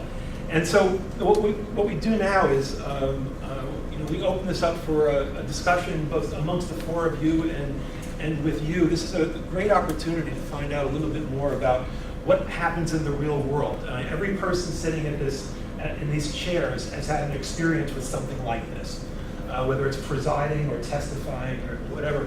And one of the things we tell the students is that in the world of policymaking, one of the often hidden parts of policymaking are hearings just like this.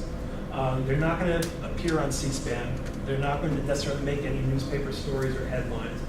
But the legislators who sit behind that table are trying to get the pulse of what special interest groups are thinking. They're trying to get the pulse of what constituents are thinking, and to inform them in their lawmaking and in their policy making. And so what you participated in today is a hidden piece of our democracy. And if you're lucky, and I mean this sincerely, if you're lucky, you'll get a chance to do it again in the real world. It's a tremendous way to make a difference.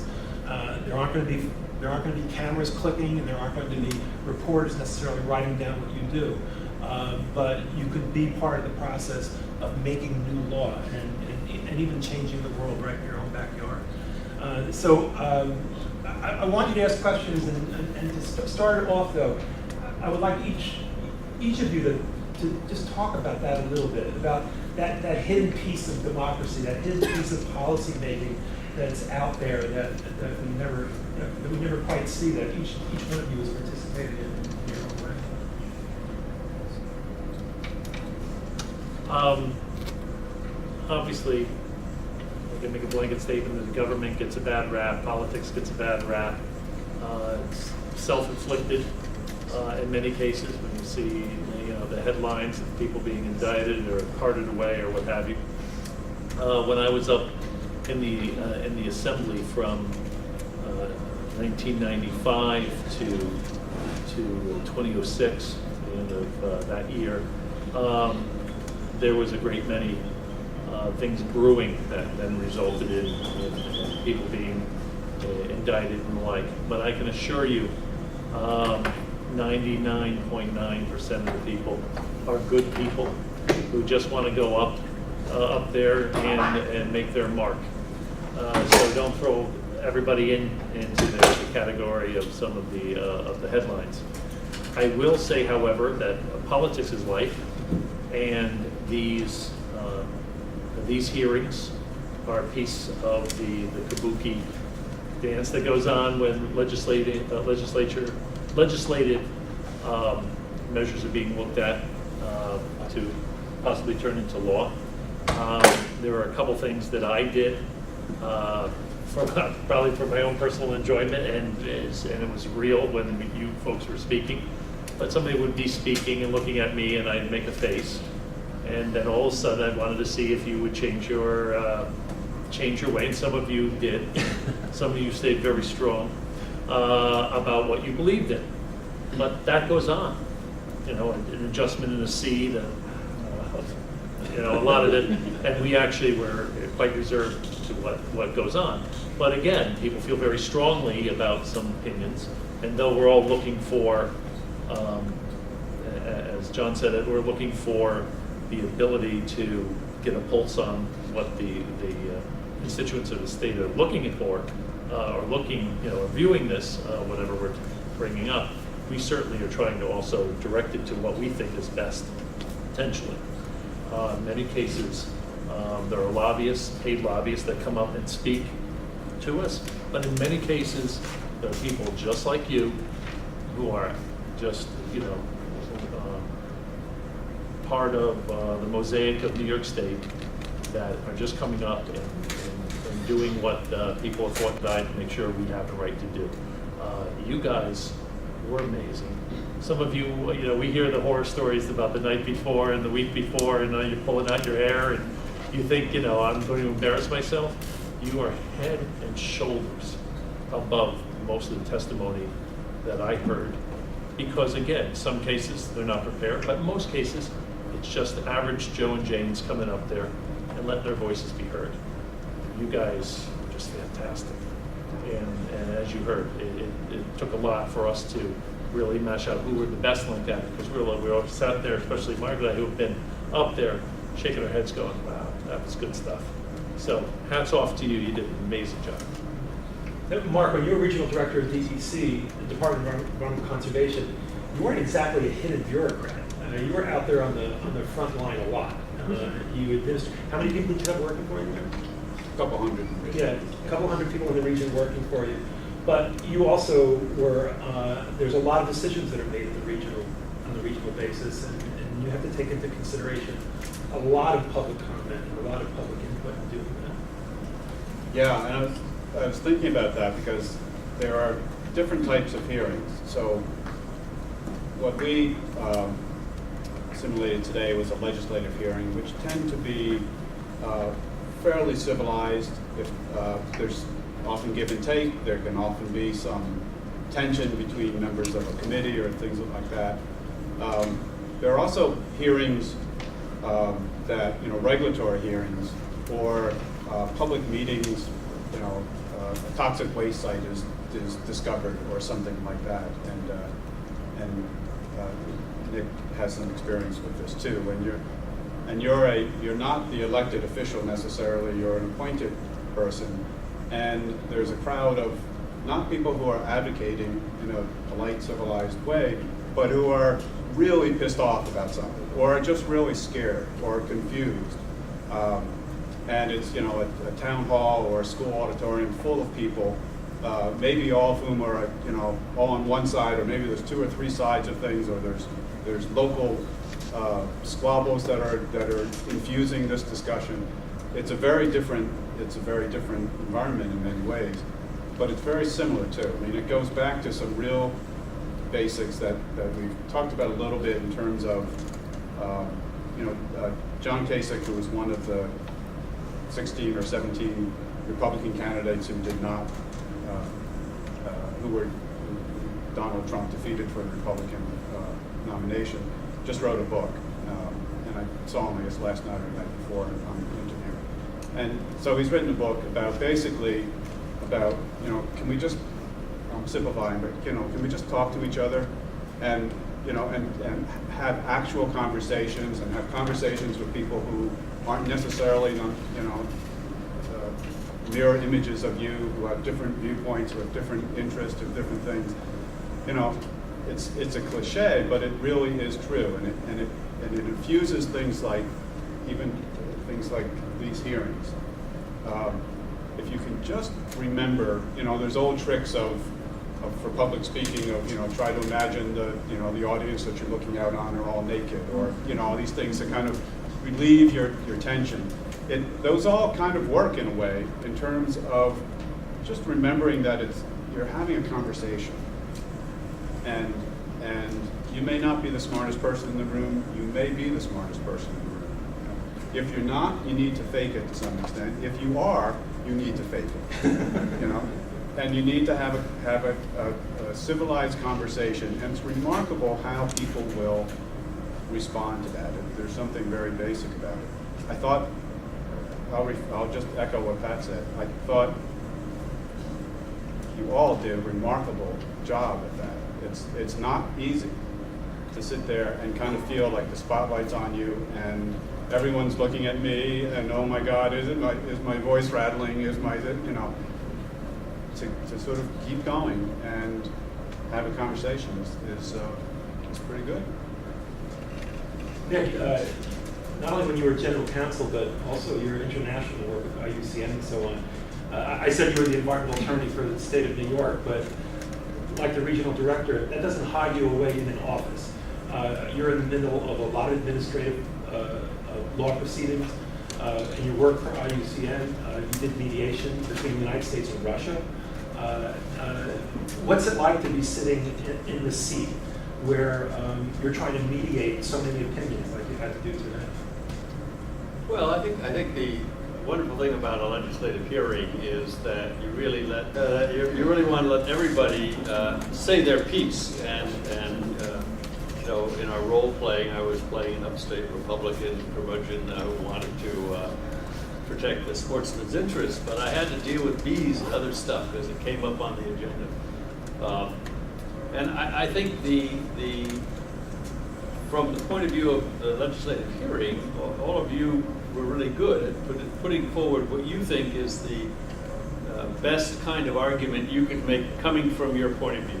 You were articulate, you were well prepared, you were thoughtful, and I think that was great.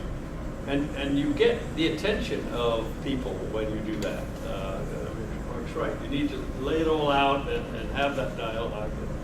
So my sense is that when you're in the Department of Environmental Conservation, you have too many things happening all the time.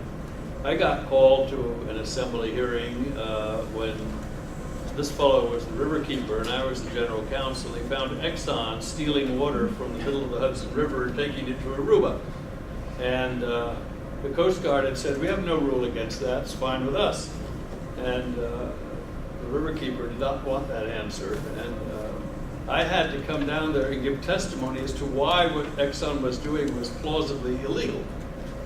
And that testimony had to be, and it was not done in an empty room because Exxon made sure the media were there. So we had television cameras and all sorts of things. And you know, being able to just sit quietly and say there are laws in New York and we're the sovereign state of New York and this is not out in the middle of the Atlantic and these tankers have come up above Poughkeepsie. They're right in the middle of the Hudson Valley. And they need permission to do that. And here's the legal theory as to why they need permission. You can't just go and, as it was called at the time, water lift a lot of water to take it back because Aruba had no water, and that's where they had a refinery and they had to have lots of fresh water. This was the deepest, easiest place to come with a tanker to get water. They'd been thrown out of the countries in South America where they could have done it, and so they came back to New York. We now have legislation that allows you to get a permit to do that. It's all very regularized. But I think the fun part about what you're doing in this exercise is that you'll have to do this in lots of places. When I've been on both sides of village and towns where you present testimony to a planning board. You go before the village board, the town board. At all levels of government, right up to Congress, you're going to be doing this kind of thing, or you're going to be working with someone who is, or you're part of a community group that wants to get your voice heard. So the exercise you've just gone through is like your dry run. You can do it, and you'll do it fine. And all the things you did to get ready for this and anticipate maybe some of the views of your other competing interests will give you a good guidance on how to do that. Joe, I mentioned your Yonkers case, but being a mediator is your specialty. That wasn't the only time. And when you're a mediator, you have to stay completely even-minded to a certain extent about all parties, because the objective is not for you to come up with a resolution. The objective is for them. How do you listen? I mean, what do you do? And what are you hearing? And what are you trying to hear when you hear opposing parties like that? Well, listen, there are two different settings, actually. Mediation is one, and the other that I've done since 1972 is arbitrations. And Mediation is when you try to pull two parties together to get them to a consensual agreement, where two parties agree to resolve the difference that they're facing. And quite often, you can work with them simultaneously, but usually you start out laying out the rules. So everyone is playing by pretty much the same set of understanding as we go forward and try to resolve the conflict. But then at the heart of it, you're really doing shuttle diplomacy. They're separate. And you're talking to one group so you can get a very clear, they're willing to talk to you. If they trust you, they're willing to tell you what they will not reveal to the other party. And then when you go to the other party in another room, you have to maintain that confidentiality. And you have to gain the trust of the other party so that they will tell you that they will not share with the party that they're against. And as you go from one party to the other, you engage in a dialogue in a very subtle sort of way. You see if you can talk them to the point where they're speaking the same language. And then bring them back to a setting where they can come together and on their own work toward a settlement. That is the best resolution you can get for a difference of opinion. Some parties can't do that. Some parties can't, they can do it, but they don't want to be responsible for doing it. And they just as soon go to a third party, an arbitrator, and have the arbitrator come in and hear the testimony and render a decision, usually a binding decision. They're willing to live with the decision of the arbitrator. That is not a judicial proceeding, it's an administrative proceeding, but it, for the most part, follows the rules of law. I've done probably 200 of those cases going back to 1972. Some of them have gone on. Generally speaking, if two parties come together and get someone like me, and I'm not an attorney, to render a decision, they end up living with it. But if they feel I have violated my authority, going beyond the authority that I have, they can appeal it. Very difficult to get an arbitration opinion overturned in a court of law. But I did have a case go to the DC Circuit once, and my decision was upheld by a panel of judges to include Anton Scalia and Judge Bork, Justice Bork, and I can't recall the third judge, but in any case, it was upheld. That's been a very hard-nosed decision, Judge Bork and Scalia. Right, exactly. Well, I didn't, once it got to them, I had nothing to do with it, of course. But just to respond to your first question, and that is this whole business that you went through today, there are a variety of times when you'll see yourself in the midst of a conversation, a discussion. And that's the best place to be. Look at what we're waking up to every morning. We're waking up to, as it's been called our Armada off the coast of North Korea. And I was happy to hear this morning that we're getting a little closer to a willingness to sit down with the North Koreans and to talk. I don't know if we'll succeed, but generally speaking, that is the safest course. It's where people get to know one another. It's where people hear things simultaneously. You're not hearing it through a second party, a third party, or it's not getting filtered through the media. It's face to face. And that's so important whether you're dealing nation to nation or husband to wife, brother to sister. Just the ability to communicate. Also, to keep that conversation going, another way of referencing that is to call it a commitment. If you want to evolve cooperation, okay, if you're looking at the evolution of cooperation, the way you normally do it is you start by being nice, and there's a lot of civility today in what we were doing. The setting gave you civility. You weren't yelling at one another. Okay? But if there's going to be a little bit of a pushback, you have to have the strength to reply. And hopefully, if you're truly committed to go on, there'll be an apology, and there'll be forgiveness, and there'll be a return to a commitment in a relationship. And just keep talking. So talking is very important. Now, very quickly, where have I found myself talking other than, family settings and so on? When you're in higher education for 50 years, you talk. Okay, whether it's a meeting of the full faculty, if you want to see a discussion, go to law school. These folks are trained to debate. They are trained to point, counterpoint, point, counterpoint, point, counterpoint.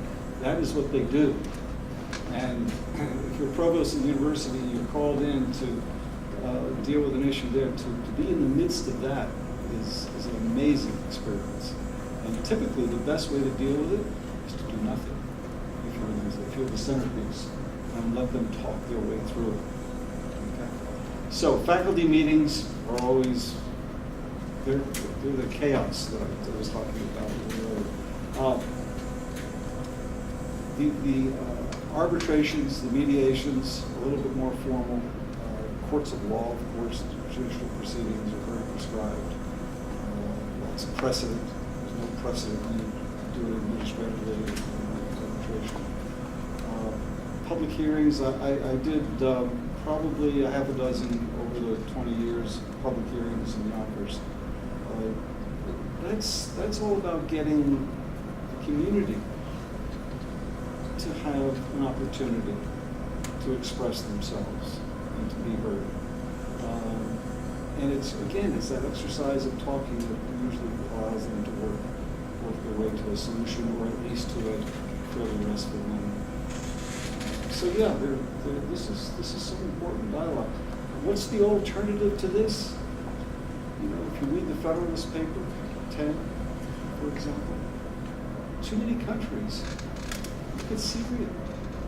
Too many countries are hitting the streets with rifles and guns and tiny little bombs, and it's sad. So in this nation, if you go back to the beginning of this nation, probably based on the experience that so many of the founders had in other parts of the world, we came to the conclusion that you can't resolve these things in the street. You've got to come to a peaceful setting, hopefully with some degree of neutrality at the center, whether it's a judge, or an arbitrator, or a mediator, just another family member. Okay, that you respect. May I say just one more thing, but nothing to do with the process? I came to PACE in 1976 as Dean of Leuven, and I became, the title changed over 11 years, but Vice President for Academic Affairs, Provost, and so on. And I just gave a talk on April 14th. There was a small gathering of people over in the Mortola Library, and at the center was the Mortola family. Doris Mortola was almost 100, and her 2 daughters. And it was Ed Mortola who came to PACE Institute in 1948. He was 30 years old. I was 33 when I came out. And it wasn't in 1947. But Ed Mortola came in 47 at PACE Institute. PACE College, 1948. He became president in 1961. There was one building, PACE College, 41 Park Row, and some rental space at 225 Broadway. Look what's happened over the years. In 1963, we received a phone call from the former president of General Foods, and a gentleman by the name of Marks, as in Marks Hall, said, "I'd like to turn my property over to you." That's when this campus opened, 1963. And then the consolidation of the College of Arts and Headquarters and coming together, created the law school in one class. But here's the point I want to make. I've seen a lot of PACE. I even go back to 1964, because after being trained as an artillery officer at Fort Sill, Oklahoma, the Army put me where? Out in the field somewhere? No, they put me at 39 Whitehall Street, the induction center. I was the deputy commander of the Armed Forces Entrance and Examination Station, aka the draft room, down below. I happened to take a walk one day, and I just saw this place called PACE College, and I walked in, and I was in uniform. This is pre-Vietnam, a little bit different. And a guy by the name of Jack Schiff, who was dean of the graduate school, came up to me and introduced himself. little did I know, this is 1964, January 64. And I was headed off to NYU for an MBA, by the way. And I decided to change my mind and go to Pace University for an MBA, Pace College Institute. But little did we know that he'd be my boss 12 years later, that I would commit it. So these things happen. The point is this: I watched you work this morning, and I have to say, I've had 7,000 students over the years. I've seen thousands of students here at Pace, and they've all been good in their own way. But I was particularly impressed by this group. Particularly impressed that you worked hard at it, expressed yourself so beautifully, convincing. And I know I'm echoing the sentiments of the colleagues here. We had to make some decisions. You've asked us to make some decisions. I think we promised you that we'd be done by, 1:30 or 1:45, and we got you back. We have a tough time with this.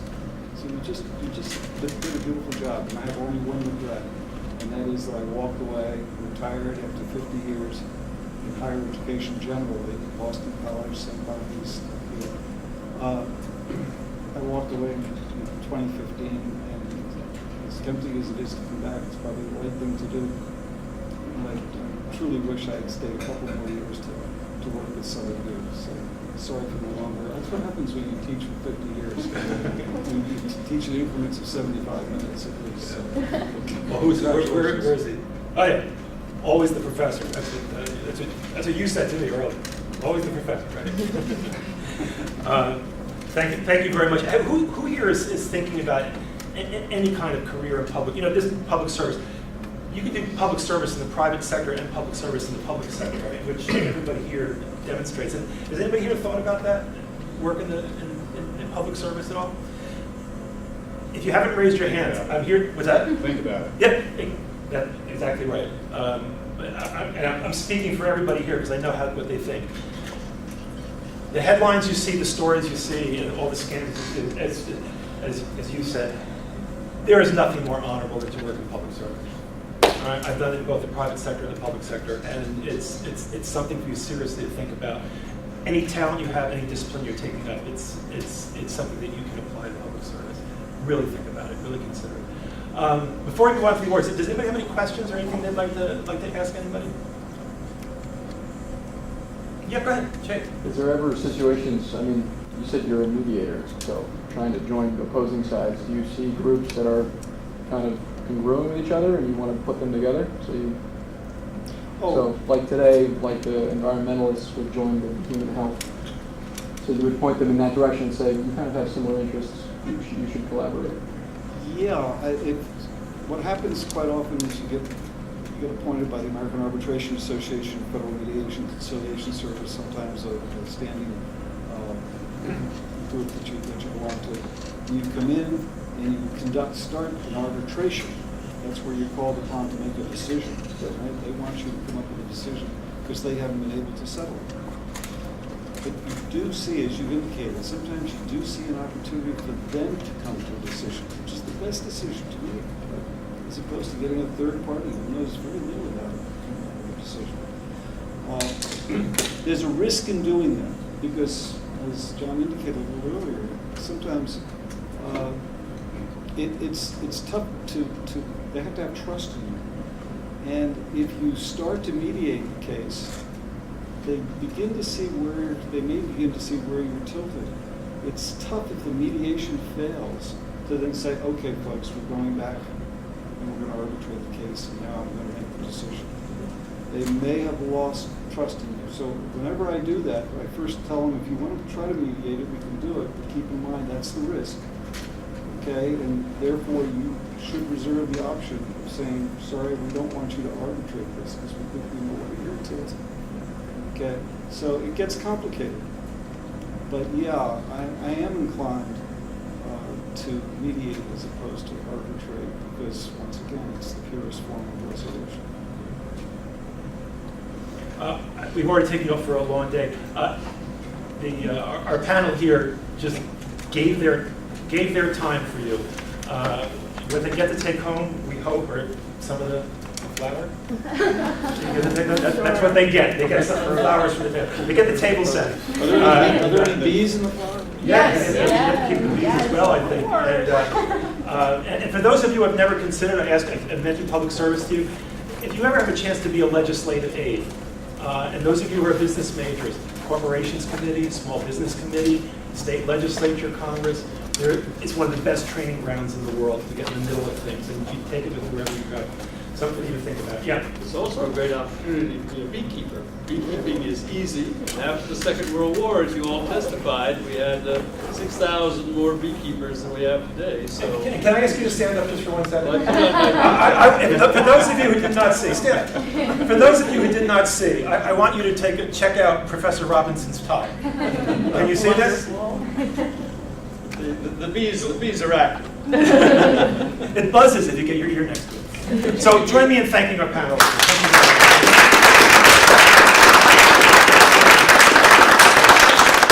much. And I want to turn it over to my favorite colleague, Michelle Land. Hi everybody. For those of you who I have not had the pleasure of meeting, Michelle Land, and I am a clinical professor in the Environmental Studies and Science Department, and I'm also Director of Programming for the Dyson College Institute for Sustainability of the Environment, which the mock hearing is a program within. So this is actually our 5th mock legislative hearing, which is actually pretty amazing considering, as far as we know, it's the only one like its kind in the nation. So we're very proud that you all keep the legacy going every year. There were 42 students involved this year, and representing 12 different undergraduate majors.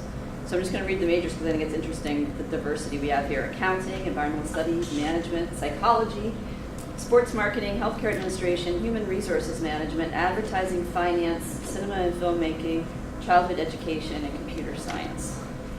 So what impresses me the most is, as far as I was concerned today, not knowing your majors previously, I thought you were all bee experts. So you actually did a really good job convincing everybody that you truly were there on behalf of the subject matter, and I think that's really impressive. So I want to let you know that as you can tell, that's been videotaped. The videotape will be available. We'll send you a link. The video, I should say, will be available in about 10 days or so. We'll make sure everybody has a copy of that link in case you want to watch yourselves, because it can be really beneficial. Actually, it's good. It's good to see how you did up on the panel table. Many thanks to a lot of people. I'll be quick about this, but I just have to say again, what an outstanding assembly committee we have here today. You really make the hearing. So I just want to reiterate my thanks to you all for spending your time. And such an impressive collection of expertise with us. Students, we know you agonized over this work. We know you were thrown into it. You did not sign up for this. We've heard it and we understand. But you took it on. You took on the challenge, and you were professional. And it always amazes us. We know where you've come from, where you started with this process, and then to see you today is just so satisfactory for us as well. And I know it's going to be memorable for you sometime. Right now it's been sort of, scary, but I think down the road this is something you will remember. And our goal really is that, you're now trained advocates. You've received training in that, and whether it's for yourself personally, advocating for yourself, advocating for your community, in your career. This is a skill that we hope will carry over wherever you end up in many different contexts. So that's our personal goal for you in this exercise. I do want to also thank the faculty, Dr. Susanna Kahn, who's in the room. Thank you for contributing your class to this program. Dr. Charlene Hogler, who I don't think is in the room, and Dr. Melanie Dupuy. We couldn't do this without your commitment, so thank you so much. And on behalf of the students, I'm going to thank Professor Cronin for you, because I know that you're all indebted to him and his commitment over the semester. Yeah, he gets a big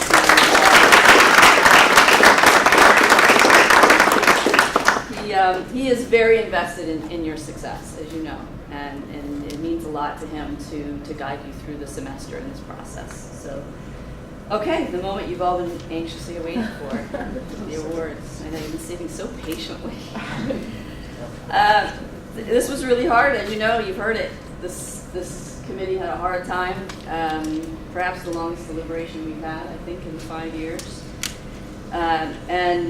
And for good reason. You know, you were all pretty fantastic. So I have the difficult job of having to deliver the news, knowing how hard it was for them to come up with the decisions. So the first thing we're going to give out today is a best oralist.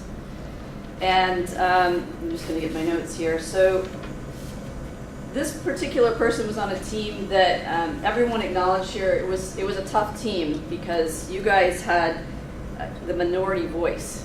You had the tough argument to row. And so this particular individual on the team, this is a quote, she slowed the train down on the minority voice position. You slowed the train down.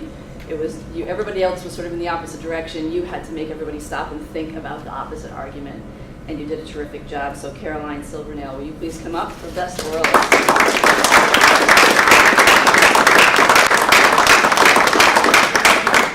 Congratulations. Thank you. Terrific job. We have a little gift here for you. You just want to sit here for a second? Sure. And while Caroline is getting her globe, which is engraved. Oh, thank you. And it says Best Oralist 2017 Mockledge Student here at Pace University. So, congratulations. Okay. So that everybody could get home for dinner tonight, we decided that we were going to have 2 honorable mentions. We usually have 1, but they was in a deadlock, so we had to do 2 this year. So I want to bring up 2 people. It's going to be Kimberly Castellato and Sasha Abbott. Please come on up.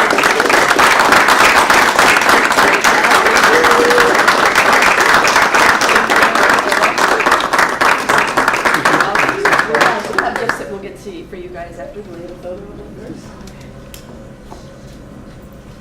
We also have certificates for all of you who participated. So at the adjournment of the event, if you could all come up and pick up your certificates that are signed by all the committee members. Thank you. Okay. All right, best team. This is our big one. Should we leave the room first? Yeah, this was hard. They bounced all over the place on this one. I mean, really. And I'm not going to say who said it, but one of them said, nobody blew it. So I guess that's, you all did great. And I saw some of your faces as you walked from the panel going back to your seats, and some of you just looked so downtrodden, like, oh, yeah, I didn't do my best, I didn't do what I wanted to do. And the funny thing is what you feel here sitting at the table is not what's perceived necessarily over there. So you should know that you all did really, really well, and this was a super hard deliberation. And they just kept going from team to team, back to the first team, to the end team, and it was so hard. I do want to mention that there were sort of 2 teams that kept really being the 2 that were the most difficult to decide. And I'm first going to say who the winner is, and I'm going to talk about the second one just very briefly. So the winning team was, these are the comments, they didn't read their testimony, which was why, number one, it was strong. They supplemented the testimony with sort of off-the-cuff responses that were prepared and very directly engaged with the committee, and that was important.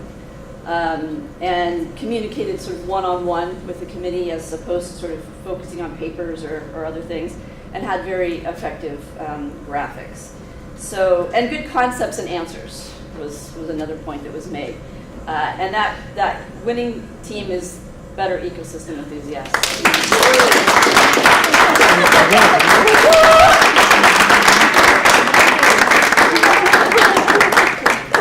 Way to go.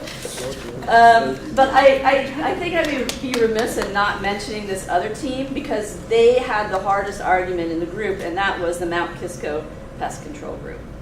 So you guys you did fantastic. You had good answers that were prepared. You had a difficult perspective to deliver, but you did it expertly and convincingly, perhaps most importantly. So I think it's important to acknowledge that, to say kudos to you for a job well done.